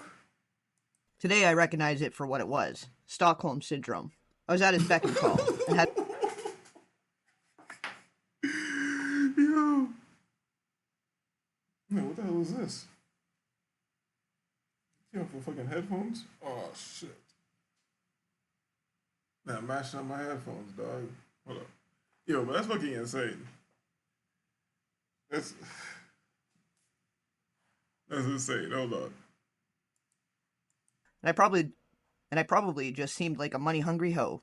But the truth is, I just got used to not having a choice. Today I recognize it for what it was. Stockholm Syndrome. You can't teach a bitch a new word. If you teach a bitch a new word, she's gonna weaponize that shit against you. It's, my God. Like, take her to chapter 12 to say what you did diagnose after 5 lines of chapter 1. I was at his beck and call, and had become comfortable with it. Quincy had everything he could ever want, with the exception, of course, of a normal parental figure. That is why this chapter is so powerful for me. A mother's love is so real. One night I was out with my boyfriend. Yes, we were on again. And we were joined for dinner by none other than Miss Wallace. Sean looked over, as security allowed Miss Wallace to approach the table and sit. Miss Wallace spoke with a smile. "Hello, Sean. Hi, Kim." I smiled the best I could. What a situation. Here's how I got a perfect A.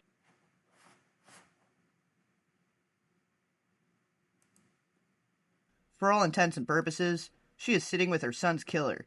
I hope my voice didn't betray my feelings as I said, "Hi, Ms. Wallace." Sean smiled also, as he said, "Hello, Ms. Wallace. What can I do for you?" When I got your call, it sounded urgent. He was able to appear as if he was smiling warmly. This was the creepiest situation of my entire life.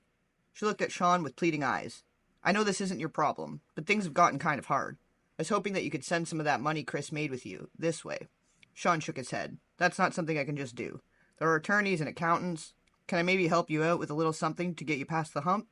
Sean reached into his pocket to dig for his wallet. "I haven't even seen how much Chris left. It's going on 2 years. Just how long is this going to take?" Sean sighed as he replied, "These things are difficult, Mrs. Wallace. I don't know. The attorneys don't make this easy." Ms. Wallace pushed further. "I don't understand what's so difficult. He worked for you. He made his money. Where is it?" Sean shook his head as if saddened by what he was saying as he continued. "It's not like I can just give you his money. You're entitled to certain amounts, and they are just trying to figure out what that amount is. I don't mean to sound cruel, but it wouldn't be fair to me to just give you tons of money. You got rich off my son, and now you're keeping all of his money."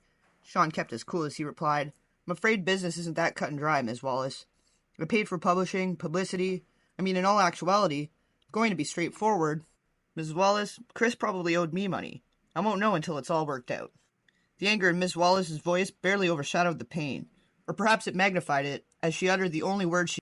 Alright, we get it. You ain't paying Biggie Mama shit. Moving on. Question. Was not used to seeing Sean in the defensive. No, of course not. She looked at him with spite. The anger in her voice was enough to send shivers up my spine, as she replied with a menace only a mother can. "I don't believe you, Sean." Sean looked at her with a sadness that I knew in my soul to be fake. Although looking at him without context, anyone would believe him, as he replied, "I'm sorry to hear that. Today, I know he was able to muster that false sincerity because he's a sociopath. Back then, I thought it was compassion. With no more words, Ms. Wallace stood up and left. Sean watched her exit with disbelief. Not knowing what to do, I placed my order. Dinner that night was long and silent. I feared for Ms. Wallace's life. Sean is most dangerous when he feels threatened. No, she could not physically threaten him, but this threat was very real. If she goes public with her accusations, Sean's image would be damaged. She addressed Sean, saying, "Look, when you asked me to hook up with Chris, I understood. You needed to control..." Oh, this is important part. This is important part. I want to skip this. Let's go right there. Never had, yeah. Let's go right here with it. Of the most despicable ones. We were in the bad boy office one evening, sitting in the lounge area, enjoying a meal. Sean was smoking one of those big cigars he liked. When Faith entered and sat down with us, she seemed relaxed as she said, "Hey guys." I smiled. I never had any bad vibe from the marvelous Faith Evans. We never talked about the wild time the three of us shared at one of Sean's parties. I gave her a hug. "Hey girl, This bitch has fucked everybody. What's up?" Sean smiled and asked, "Hey, what brings you out?" She addressed Sean, saying, "Look, when you asked me to hook up with Chris, I understood. You needed to control him. I felt honored that you would choose me to monitor one of your most valuable assets." When you asked me to hook up with Chris, blah, blah, blah, I was honored you chose me to monitor one of your most valuable assets. Just think of the verbiage right there. You feel me? Think of the words that are being used. This is straight up like she not telling what really goes on. She's not telling the shit that she participated in. This is satanic rituals and programming that's been going on forever. We're learning that Faith Evans was a handler. You feel me? And the way she used those words, and here's the thing, people think about, oh, Faith Evans, you think she's a handler or whatever? If you really, I might take the time to do it to prove my point. If you really take these people and dissect them and look at them, that looks like some regular hood bitch or whatever, no, they're connected bloodline-wise. But I digress. "Chris is sweet." Sean laughed and said, "Honestly, I knew you would be good. Make the big man feel loved." I don't feel good about it. I don't feel good about all this, Sean." Sean got that look in his eye he gets before he blows his top. Faith saw it also. She treaded carefully.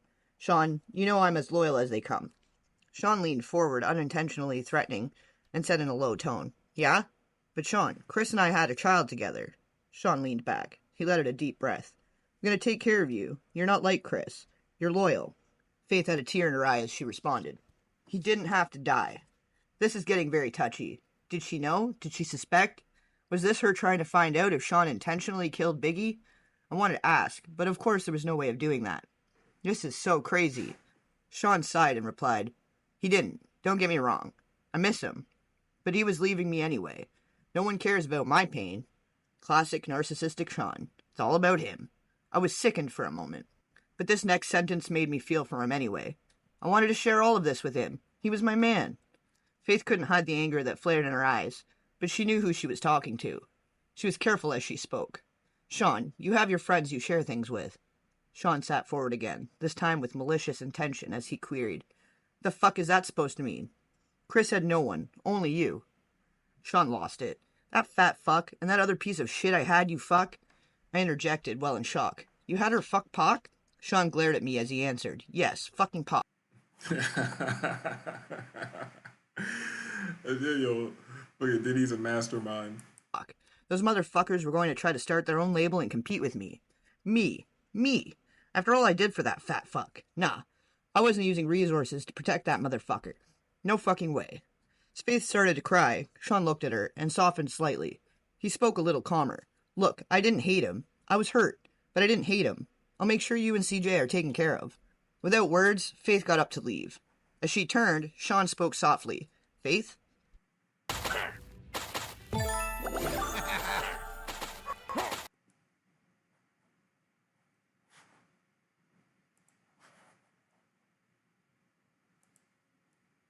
She ignored him. He called to her again. "Faith?" She exited quickly. Sean just looked at me and said, "Damn." I really didn't know what to say. Sean just told Faith that he wouldn't protect her husband because he was going to leave Bad Boy. From a bit. You know, I actually believe this more how it's written, because this numbskull evil bitch is like, she's mad he wouldn't protect her husband. Like, that bitch, you were set there to monitor the nigga. You feel me? You feel me? But she probably liked him. She probably liked him after he was monitoring him. And had a kid with him. Like, oh, this is actually a good guy that I'm here doing espionage on and doing covert MK Ultra operations on with Diddy, who's from his snitch Boule bloodline. Business perspective, I didn't disagree with Sean there. If you're leaving and creating competition for him, why would he spend resources on you? So I hugged Sean, but I also knew he didn't have to send Chris to California. I wondered if he realized that he'd sentenced him to death. He hugged me back with tears in his eyes as he asked, "How the fuck am I the bad guy? Huh? I fucking do nothing but bust my ass to make everyone live comfortably, and I'm supposed to just let them walk all over me?" As I held him in a comforting embrace, I replied, "No, baby." He took me right there on the couch. Like I said, Stockholm Syndrome. Because this bitch can't stop getting fucked. Like I said, Stockholm Syndrome. So, damn, that's great. So nothing's your fault. I got it. No, why am I even questioning this shit? You know, if I had one of those red pill channels, I'm supposed to just break this shit down right now. You see, he never takes accountability, and they'll use mental health as a reason to not take accountability and say that you are no. Chapter 14, Outshine. This particular evening, I was at Sean's house, and Quincy was staying with a friend. It was some alone time for Sean and I, until the doorbell rang, and Sean got up to answer it. I heard a woman yelling, and quickly realized that it was Jennifer Lopez, or better known to the world as J-Lo. "Sean, what the fuck?" she blasted. Sean responded calmly, "Relax, baby. Why the hell did you have to start shooting? Isn't that what we have bodyguards for?" Normally, when these kind of situations arise, I remain quiet and just listen. I play my position, so you could say. But I wasn't paying attention to the news for the last day or so, and even though it would be the only thing anyone would talk to me about... She played her position as a money-hungry, paid hoe. Sex worker. For months, no one had spoken to me about it yet. So I entered the foyer asking, "What's going on?" Jennifer exploded at me. "What's going on? What's going on? This guy shot up a damn club." My jaw dropped, looking back and forth between the two. Sean spoke soothingly. "Jen, you gotta calm down." Jennifer was having none of it. She continued, Calm down? Calm down? You shot a bunch of innocent people, Sean." Sean placed his hand on her forearm. It's a bonding technique. He was shrewd in handling her. He does this to me, too. Even if you know what's happening, it works. It's an intimate contact without being personal. He was aiming to disarm her. Yo, anything that a bitch does is not her fault. He's like, yes, he told her. He said calmly, he put his hand on her forearm. It's a disarming technique. This is how he did it with both of us. Even if you know what's happening, it works. He's like, after a nigga puts his hand on my forearm, next thing I know, I'm upside down hanging from the ceiling fan with all types of battery-powered things poking out of me. This did not seem to immediately sway Jennifer as she continued. "Why in the hell do you think Biggie's replacement will take the fall for you?" Biggie's replacement? Wait, could she be talking about... I had to know. Are you talking about Shine? Jennifer didn't even look at me as she responded. "Yes, fucking Shine." Sean continued with a calm and even voice. "Relax. The situation is under control." Jennifer was not calming down. She went on. "They contacted my attorney for my statement, and there are a lot of witnesses, Sean. There's no way you're going to get away with this." Sean's arrogance can be immeasurable at times. He laughed as he asked, "You doubting me?" With Fargo. Let's get back to this dramatic masterpiece. I couldn't believe it. I had to know. "Sean, what could you offer him that would make him do a bid for you? Like, what the fuck?" Jennifer also remarked. "And what if he falters halfway through his sentence and starts talking?" Sean responded as calmly as ever. "He won't do that. People in jail don't cross connected people on the outside." Jennifer looked deflated. This is kind of crazy. This is kind of crazy to think about it. Because you're like, what could he have offered him to take the fall for him? And now people think about it like, oh yeah, he had to give me 20 million or this or that. Nah, we're talking about people where money is just a surface level importance for us. You feel me? So the way I look at it is, if you notice how Shine first came out when he couldn't rap no more, and he came out like he was like an Orthodox Jew or some shit. So yo, that Shine Project, that's self-titled Shine Project, is one of my favorite albums of all time. It's one of my favorite albums of all time. It's a dark masterpiece. You feel me? On the commission, on no, not a commit. On the commission, he he he basically prophesies what happens in the club. Place shot up, Puff crying in denial when a line blow trial. You feel me? All like this, and none of this shit is coincidental. That is all magic layers on top of each other. That's what makes me think everything is set up. Because you're like, what could he offer to make him take the fall? I don't know what he could offer him. He links up with the Jews. He comes out, no problem with money, none of that shit. He's popping, even though he can't rap. Probably did the ritual, so he can't rap no more. And now the nigga's in line to be like the next prime minister of Belize and shit. I feel like that's what was offered to you. Yeah, you're gonna go back to Belize and run the country because you are a part of the bloodline. Your dad wasn't probably this is all monarchy shit. Monarchy bloodline shit being played out in front of our eyes. But I'm getting too deep. You niggas don't know about that shit. Let's go. So you'll kill him too? How much does she know? Look, I'm not going to threaten anyone. Shine is smart and loyal. He knows how it works, and when he gets out, he'll be well taken care of. Jennifer spoke defiantly. Sean, they want to question me. I am not perjuring myself. I'm not going to jail over this. Sean seemed so in control. I admired him for it at this point, but my spirit was broken. I felt bad for Jennifer. She catches one bad break after another, and this was a really bad break. Sean spoke with confidence. Relax. Come in and have a drink. Have your lawyers call mine. You'll never see the witness stand. I promise. Jennifer wasn't so sure. She asked him, how can you possibly know that? Sean smiled as he replied, between Shine's confession and the witnesses that gave their accounts, the cops won't need much else. The statement from your lawyer will be fine. Jennifer's next concern popped up. She explained, my attorney? Sean, he's good, but he won't do this. Beaming with confidence, the only way a man with his net worth can. Sean responded, sure he will. Jennifer shook her head defiantly as she responded, Sean, you don't know him. Sean's unbreakable confidence was ruling the day. Jennifer was giving in as he told her with a smile, I got this. Sean, are you sure? Sean gave a wink. My attorneys handle situations. Give him my number too. Jennifer seemed leery as she asked, you're not going to threaten my attorney? Sean laughed as he replied, no, of course not. Money talks, baby. He turned to me and said, take her inside and pour her a drink. I had questions of my own, but you were going to make Shine the label's go-to man. What are you going to do now? Sean looked disappointed as he responded. He had the voice, but his flow, he sighed. Well, artists with his talent are a dime a dozen. Looking at Jen, he continued. He's not a once-in-a-lifetime find like Jennifer Lopez. Now he's throwing on the charm, despite the situation. She blushed slightly.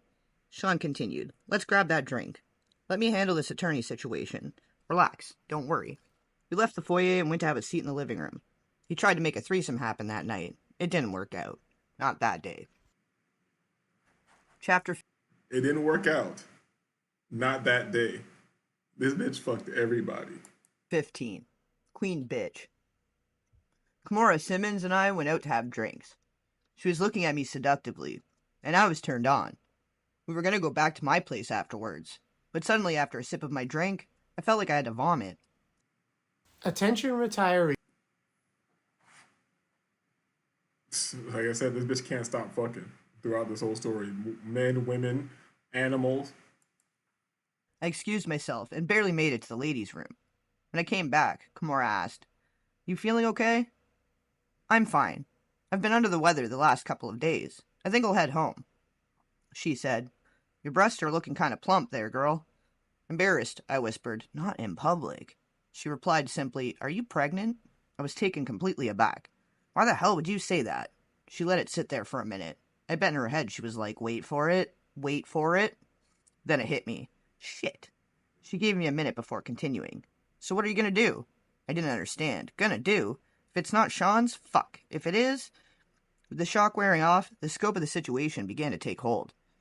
I responded, I better get a test. She looked at me with pity. Damn, girl, good luck. After what he did to Chris, I wouldn't want to be in your shoes. The desire that was in her eyes before I got sick was all but... It's like everybody knows. Gone. As I began to stand, I realized what she'd said to me, and I paused. She looked at me flatly and said, ain't nobody stupid, girl. I didn't know what to say. The question still lingered in my mind, despite everything I knew. Did Puffy intentionally kill Chris? She brought me back to the moment by saying, go. Not knowing what else to say, but knowing I had to deal with my situation right now, I replied, I'll hit you up. She sighed and simply repeated, good luck. Chapter 16. Christian. The next day I was sitting on my couch, deep in thought, when my doorbell rang. I went to let Sean in. This was going to be scary. We made our way back to the living room and we sat down. Quincy was asleep. Sean seemed legitimately concerned. What's so urgent? I didn't know what else to do. I just blurted it out. I'm pregnant. The air in the room was as thick as J-Lo. He was quiet. What is he thinking? He asked the obvious question. Are you sure? I spoke rapidly. I was on the pill. I'll get rid of it. I'm sorry. I just wanted you to know. It's wonderful. This is great. I was so confused. Huh? You're not mad? He laughed. Mad? No. Why would I be mad at this wonderful news? I'm gonna be a dad. With the woman I love, bearing my child. Yo, Puffy already thinking about the rituals. He's like, damn, you about to have my kid? I could give it up. I could give it up to the Jesuits and the small hats and all that shit. I could put that bitch on the altar. I'm gonna get, damn. Once I get rid of you, and I take the baby out of you, and I let my small hat homies eat it, I'm gonna have a crazy contract with Ciroc. What could possibly be better? He jumped right on the phone and called one of his besties. I could hear Will Smith congratulating him. Sean said, yeah, definitely. Hold on, Kim, baby. I was still in awe of the fact that he didn't get angry. And yes, I will admit, I was sure he was going to hit me. So it was with relief when I replied, yes? He told me excitedly, we gotta have a party. His excitement was contagious. I was getting really excited too. Yes, a gender reveal, and he cut me off. Yes, of course, we're doing all of that, but everyone is going to want to sleep with you right before you give birth. My heart sank in my chest. Everybody is going to want what? Sean went on with the same excitement. Well, not everybody, you know. Will, Jada...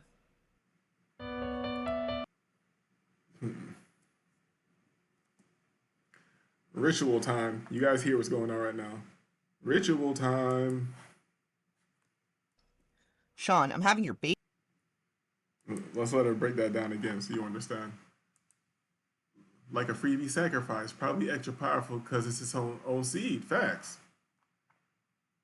And it's not going to be a sacrifice. They're going to take the kid out of him and take the kid out of her and raise him either to be like a sex worker or put him in the 20 and back program and make him go work on Mars for 20 years and then put you back spiritually so you don't age and shit, or they're gonna make him actor or political. Put it this way: all these actors and people we see in popular media, they might as well be assassins. It was a flip of a coin with their natural talents. We're gonna make you a rapper. We're gonna make you an actor. We're gonna make you a politician. You're gonna be a Delta Team assassin. You're gonna be this or all this is chosen to put together very early. But let's let her break down the ritual for you guys again. Birth. My heart sank in my chest. Everybody is going to want what? Sean went on with the same excitement. Well, not everybody, you know. Will, Jada, blank. Sean, I'm having your baby. He verbally waved me off. It'll be fine. I couldn't help myself. I just started crying. Sean grew quiet on the phone, then spoke low. I'll call you back. He hung up and took me by the hand. Baby, I never ask anything from you. I tried to see him through the tears streaming down my face. I couldn't believe the words coming out of his mouth. I tried to speak. Sean. He cut me off. I provide everything anyone could ever want. Do you want for anything? Sobbing, I replied, no, but... He continued. This is the kind of thing I have to do in order to continue giving you this comfortable lifestyle. Oh, I forgot even hearing this last time. He's laying it out. He's laying it out that this is a ritual. This is the kind of shit I gotta, yo. So niggas be thinking I'm saying too much. I'm like, oh, this guy's bugging. Everything's at a ritual. This is what I gotta do. I'm gonna let her say that again.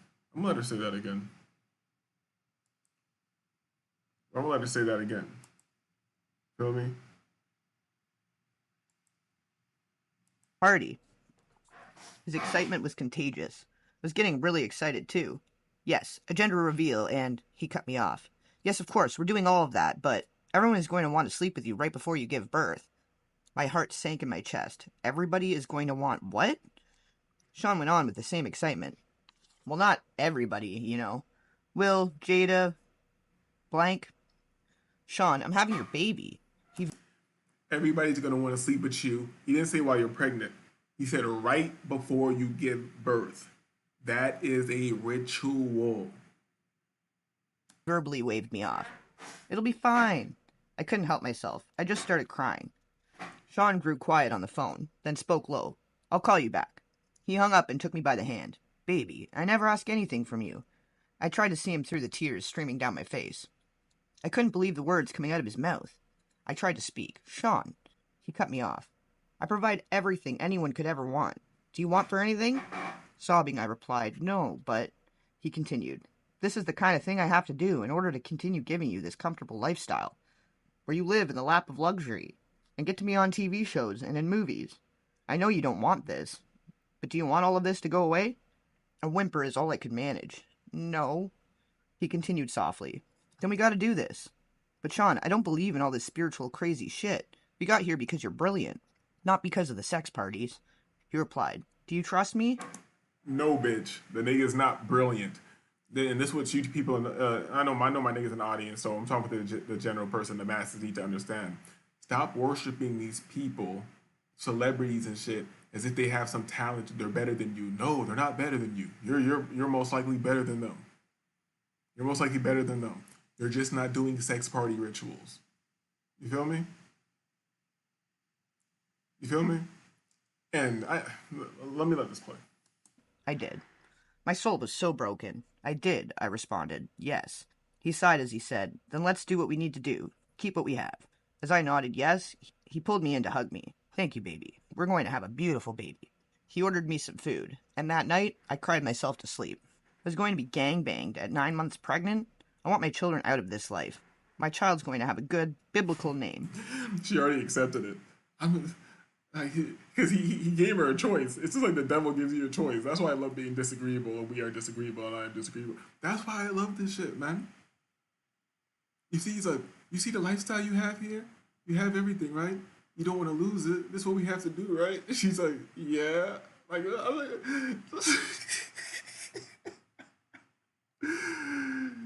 I want my kids out of this life. My child's going to have a good biblical name. Oh my gosh, she's telling the whole ritual. You have the 9-month fucking gangbang, and then you name the kid some fucking Bible shit to blasphemy the Bible or whatever. Because you know these niggas have some weird beef with the Bible. I don't even know what's going on with this creepy spiritual war. Myself to sleep. I was going to be gangbanged at 9 months pregnant. I want my children out of this life. My child's going to have a good biblical name, a heavy Christian name. They are not going to take his soul. Chapter 6. Bitch, they took his soul in the 9-month fuck ritual. And then, in the 9-month pregnant gangbang ritual, they took his soul. Yo. Oh my god, man. Yo, this is definitely real. This is definitely real. 17. Broken promises. I don't know how this managed to stay out of the media for so long, but Sean got to the point where he was incredibly abusive, and only his inner circle knew about it. The artists were all too afraid of him to say anything. He had gained so much power. No one would say anything. Puff Daddy was a kingpin. This Monday afternoon, Quincy was in school, and our son Christian was with the nanny, and I still had to make a living. I still loved the camera, and had just been cast for a new movie. Sean was coming over to celebrate with me, just the two of us. I was in the bathroom when he came in. We were supposed to go out for dinner, but he was in a foul mood. Sean yelled, "What the fuck?" I'd have to walk on eggshells as I came out of the bathroom, but I found him holding flowers, so I smiled. "You brought me flowers." Sean yelled, "No. So who the fuck are they from?" I was bewildered, and I told him, "I don't know, probably just a fan." He threw the attached card at me. I picked it up to read it. He slapped me so hard I hit the ground. Sean yelled, "Who the fuck were you with the other night?" I looked down at the... Yeah, you're his ritual whore that he's paid for and given the lifestyle to. How dare you be out with another nigga? He gave you the choice. You could have just left with your kid or whatever and just left the lifestyle behind. But you want to be famous, as you stated in the beginning, and you do anything for it. And you're a debutante from an aristocratic bloodline. The card that was laying on the ground next to me, and it read, "The other night was amazing. We must do it again." Shit, I tried to explain. Sean. He threw the flowers at me. "That's not how this works. You have my child. You don't touch anyone unless I allow it." I yelled back. "It was just coffee with the producer." Seniors, If you were born before 1960. He glared at me and asked, "Who the fuck is this producer?" I was trying desperately to calm him down, as I responded, "From the movie, babe. Calm down." He picked up my coffee mug and slammed it against the wall. Coffee flew everywhere as he yelled, "Who the fuck this guy think he is? Sean, he's just some producer. We talked about the role, and me maybe starring in another movie that he wants to produce. I swear, that's it, Sean." Sean exploded even more. He wants to put the move on my fucking family? At the top of his lungs. My fucking family? He flipped the table over, breaking it. It was a heavy table, but Sean is stronger than he looks. I pleaded with him. "Sean, please." He yelled at me. "What?" I tried my best to calm him down. He probably didn't know. It didn't come up. "You're publicly dating someone else, so..." He screamed at me, and it somehow seemed even more intense. "So you didn't tell him? Back off?" "Sean, I didn't..." And then out of nowhere, he hit me with a chair. I don't remember anything after that. Yo, this shit turned to WrestleMania. He hit the bitch with a chair.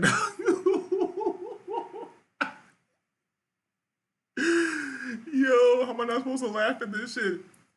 He hit this bitch with a chair. Oh my god, let's take this shit back. You feel me? Maybe you've gone too far this time, Puff.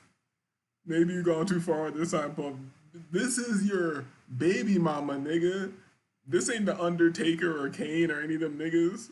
British Bulldog and shit like that. Like, I pleaded with him. "Sean, please." He yelled at me. "What?" I tried my best to calm him down. He probably didn't know. It didn't come up. "You're publicly dating someone else, so..." He screamed at me, and it somehow seemed even more intense. "So you didn't tell him? Back off?"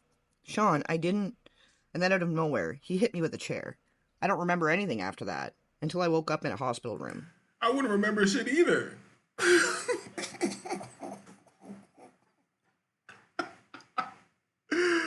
Oh my god. My arm was in a cast, hanging from a sling. My face hurt. My eyebrow was in immense pain, as was my lip. As I came to, the first face I saw was of the man that put me there.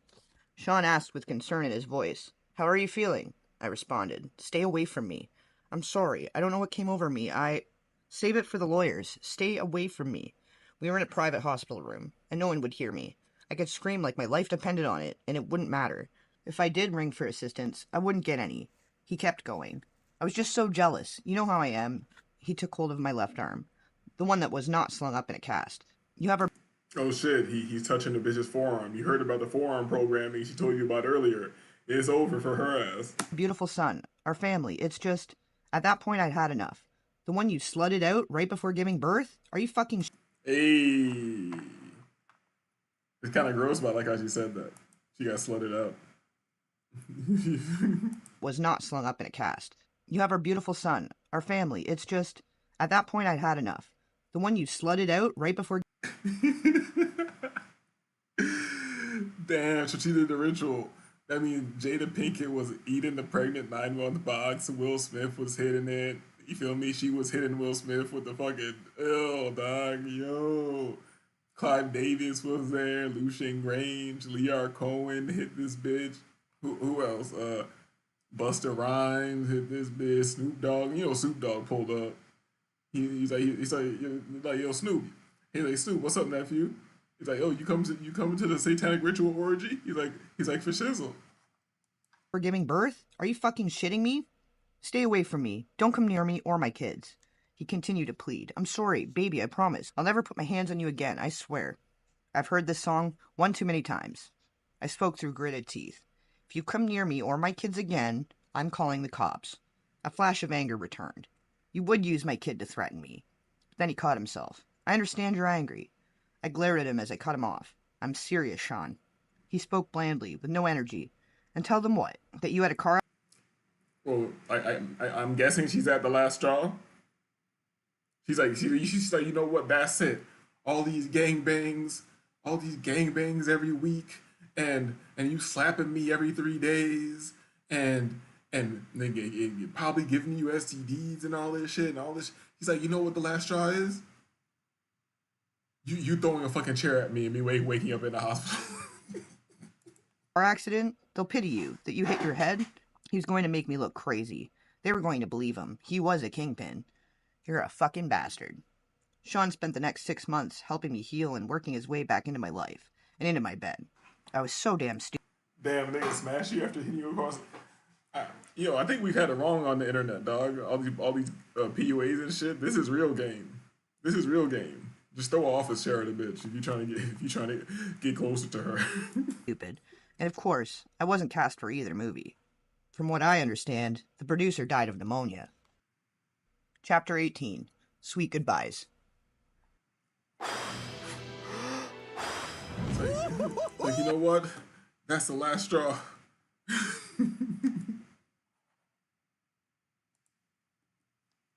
Sean kept his word, for the most part, until he didn't. I ended up pregnant again. He wanted energy from that, too. That would be... Hey, he's like, I'd be pregnant again. He wanted energy from that, too. Bitch, you're participating in the rituals. How, like, that's crazy, though. You can't trust no bitch. Even a bitch who you doing satanic rituals with, ready to tell on your ass and act like she didn't do the ritual. Bitch. Oh my God. Would be my last sex party. My body will never be ravaged by so many people again. You said you were into that shit, though. She said this will be my last sex party. I said, why did I say that like I'm from Boston? Party. She said this will not be my last sex party. My body will never be ravaged by so many people again. This is what do you mean? This is what you've been doing. Now you trying to just leave the game. You a star player. That's not how it works. You were one of Satan's star players. You don't just get to leave the game. Especially while I'm pregnant. What if something happened to the twins? After that, I'm wanted out. Oh my God, yo, this is connecting so many dots, yo. This is connecting so many dots. Because when Puffy's going down right now, because I don't pay super close attention to this, but maybe I should, because I noticed, one thing I did notice is while Puffy's being like dragged and even his sons are being dragged, they are keeping the image of the twin girls clean. They're keeping the image of the twin girls like, they're so I forgot what the words they use, like they're putting the image of pristine on them. They're putting the image of pristine on them. They're definitely going to be used by this system greatly in the future. Dog, this is crazy. So they did the sex ritual and they had the twins from it. And the twins that came, these motherfuckers are weird. They probably looked at the whole twin shit and were like, yo, we're lit. They saw they were having twins and they did a sex ritual. They're like, yo, it's over. We got the two pillars, the Joaquin and the Boaz. We got the two faces. We got the two faces of Janice and shit going on. We lit. We lit. But when I tried dating someone else, they would end up dead. From pneumonia. I knew Sean was behind it. This was not a coincidence. He gets jealous of a guy. So she knows everybody that she's dating is getting killed by Diddy. But this evil bitch, just like with Pac, she's not doing nothing. But I'm telling you, a bitch will let you get killed. That's why I be telling you niggas, like, everybody in my chat who's been around here, you know one thing I say. Stop thinking motherfuckers like you. Fuck it out of your mind. You know what? You know what? Don't listen to me. You know what? People love you. Fuck it. And they die of pneumonia. I could be next. If I'm going to get out of this alive, I'm going to have to do something to make him stay away from me. I had a plan, but it was dangerous. Sean has a vault where he keeps videotapes of all his conquests. I started sleeping with him again. After he falls asleep, as he was starting to drink heavily, I would get into the vault and get a couple of the tapes, take them home, make copies, and swap them for the next set of tapes a few days later.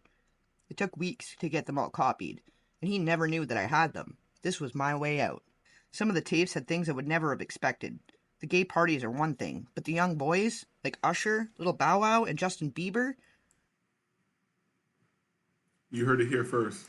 I would have never known. My God. Lying bitch. Lying bitch. I would have never known. These hoes be lying. You were fucking them little niggas. You think so you're gonna tell me you're doing a 9-month pregnant ritual, satanic ritual over your kids' energy and their soul. You're doing a 9-month pregnant ritual of your kids' energy and your soul. But you're telling me that when you were in the sex party and Puffy brought in like a little 12-year-old Justin Bieber and told him to hit, yo, Justin Bieber, fuck my bitch. You feel me? These hoes be lying, dog. This bitch definitely fucked Little Bow Wow, Justin Bieber, and all these little niggas. To get them all copied, and he never knew that I had them. This was my way out. Some of the tapes had things I would never have expected. The gay parties are one thing, but the young boys, like Usher, Little Bow Wow, and just... You know why she couldn't just get the tapes and keep them and not look at them, and you know why she couldn't just keep them as evidence? Because she had to go through and make sure she dashed away the one that she was on, you know? And Bieber? I would have never known. My God, is he grooming Quincy? This has to end. I invited him over one day to confront him and put an end to our on-again, off-again relationship. He had entered my home unannounced for the last time. He would no longer have the key after today. I was in the kitchen. Kimura and I were sharing drinks. I was scared to face him alone. Sean entered smiling. I was in the kitchen. Kimura and I were sharing drinks. This bitch is always either fucking or drinking. I'm telling you, that's why I played this whole thing. This is a perfect representation of just about every bitch. This bitch is always fucking or drinking. What's up, Kimmy? Hey, Mora. I told Sean, sit down. Because of my tone, he looked at me stunned and asked, what's going on? This bum, my bad, I want to keep stopping it, but I just feel like this touched my spirit on the Sunday service, and I need to say this. This bum-ass sex worker, satanic piece of shit, Moloch, ball, cum rag, a hoe-ass piece of shit. We got no mercy for this. Yeah, they're probably gonna hit me for bullying the Satan. They're probably gonna hit me for bullying Satan, you feel me? But we got no mercy for this hoe. She did satanic rituals over all her kids. Purposely. Talking about niggas. She calling niggas evil. She did satanic rituals over all her kids purposely. What the fuck? Aaron says, she's surprised. And it's crazy, yo. And it's crazy to me that I'm watching, we're listening to this right now, and I'm clearly saying, like, these are satanic rituals, because she basically said it already. Oh, they want to get the energy and shit and that. She's saying, but anybody else I see look over this shit, they don't even mention that it's satanic rituals. You feel me? Maybe the homie ADAP from the Battle Axe sector, but I keep that shit separate. Them niggas are crazy over there. Aaron says she's surprised and knew every 3 paragraphs. She sold Quincy to this dude in chapter 0, pretending like she didn't know Diddy is grooming him in chapter 19. Evil bitch. Facts. Feel me? And she thinks she can just talk to niggas like this, like niggas don't have reading comprehension skills and shit like this, bitch. What is this? I responded with delight. Me taking my life back. We're done. He answered, hold on, wait a minute. I was so excited that I wasn't hearing any of it. I shouted at him, no more, this is fucking over. He looked confused as he asked, where is this all coming from? With disgust, I said, I got the footage, Sean. He looked even more confused as he inquired, what are you talking about? Kimura said with revulsion, Usher too? Sean said, wait, what the fuck is going on? Sean stood aggressively, and Kimura responded, don't make me call the cops. Sean's anger was creeping in as he replied, this is how it is? I simply nodded. Kimura hooked to a bloodline too, so she can call the Illuminati cops on him too, so he was in a predicament. If anything happens to either one of us, it gets released. He seethed as he queried, after all that I've done for you? I don't think I was ever so happy as when I said those words to him. Get out. Pissed, he started to leave, looking back with pure hatred. As he walked down the stairs, he turned around in a fury and lunged at me. He knocked me down near the top of the stairs. I was hurt. Kimura screamed, stop. As he began to crouch over me, I kicked at him, hitting him in the kneecap, then his face. He went tumbling down the stairs. He was too hurt to get up. I called the cops. Kimura left before they arrived. When he left, it was in an ambulance. I felt empowered. I felt safe.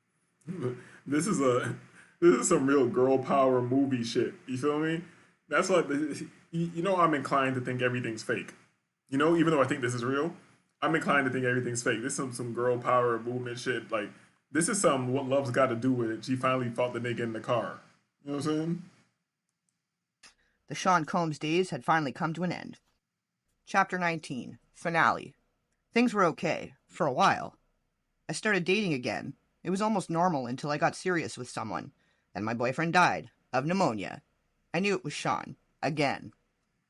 I've got this dream. This bitch is accessory to murder, killing niggas left and right. This bitch killing niggas like hotcakes.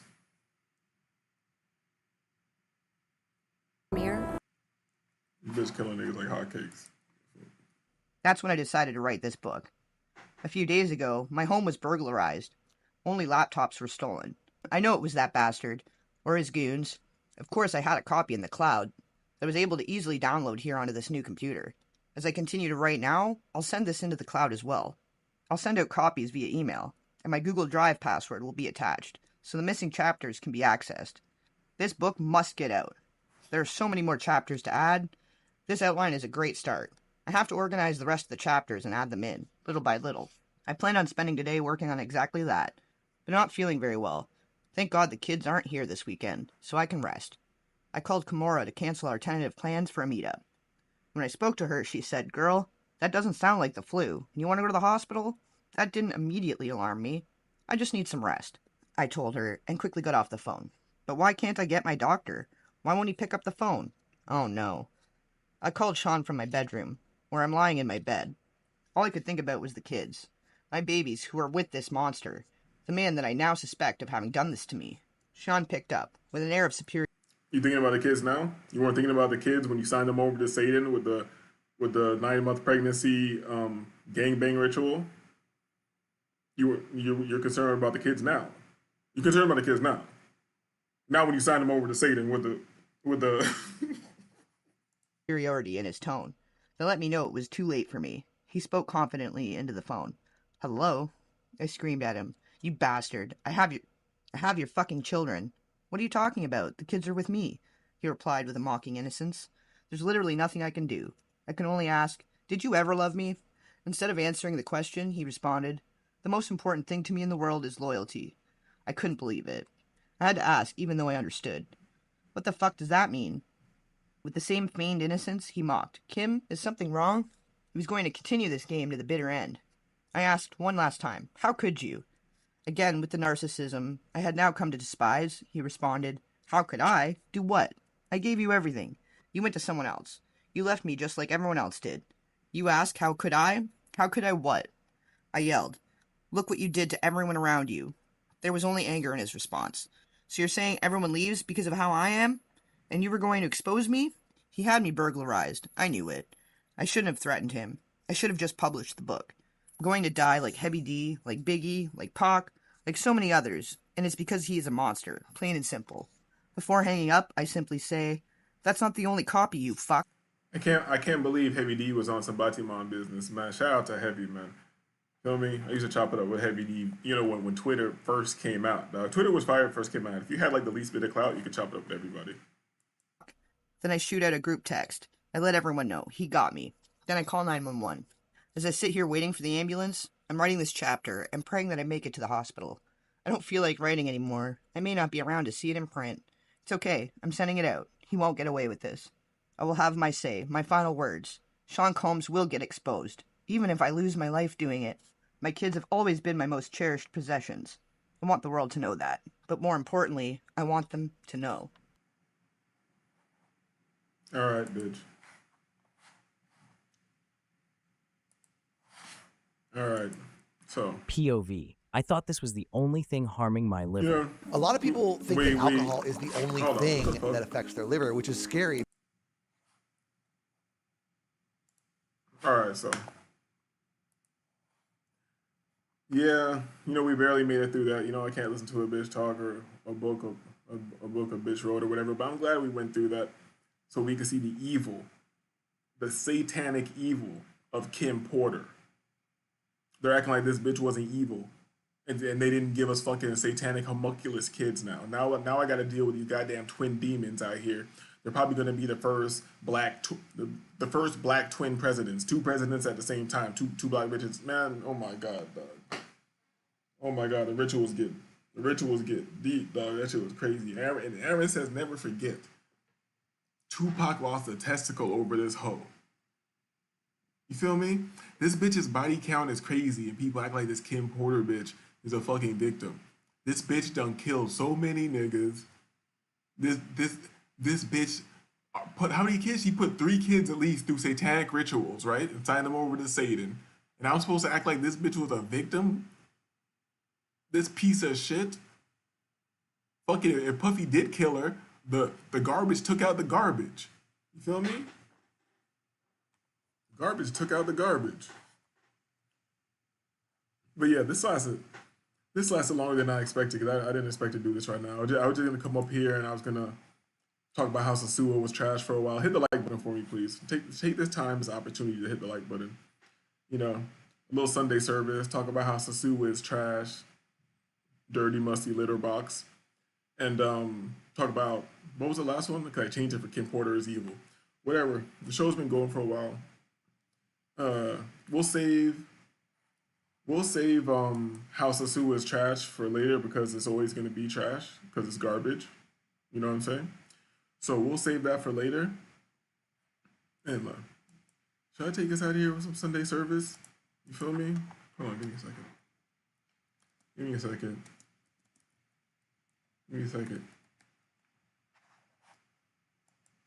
Yeah, maybe we'll get out of here with a little Sunday service.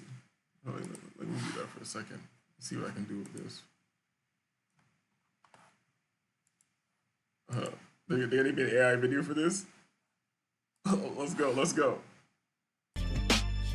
I gave you everything, gave you everything. Somehow just wasn't enough.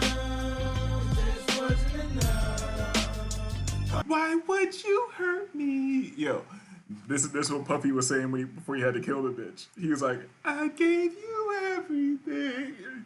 He gave the bitch ammonia.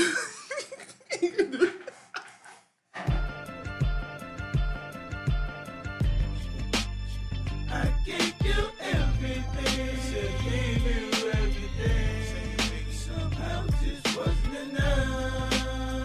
Just wasn't enough. Why don't you trust me? Why don't you trust me? Like a shower, give me a buzz. Hey baby, somehow you seem addicted to my style and jam. Always was the first to child, always was the versatile, talented, handsome. That's right, yo. Aaron says chair music. Keep in mind, dog, you don't have any game. You don't have any game. If you never threw an office chair at a bitch and she woke up in the hospital, you're gameless. You were lame, nigga. Let's go. Individuals coming up, so look at me, it's pitiful. Pity me, never that nigga, keep your head for a later day. This is creepy. This AI shit's creepy. Max B AI video, this is creepy. I can't watch this shit. Hold on. Yeah, this is creepy.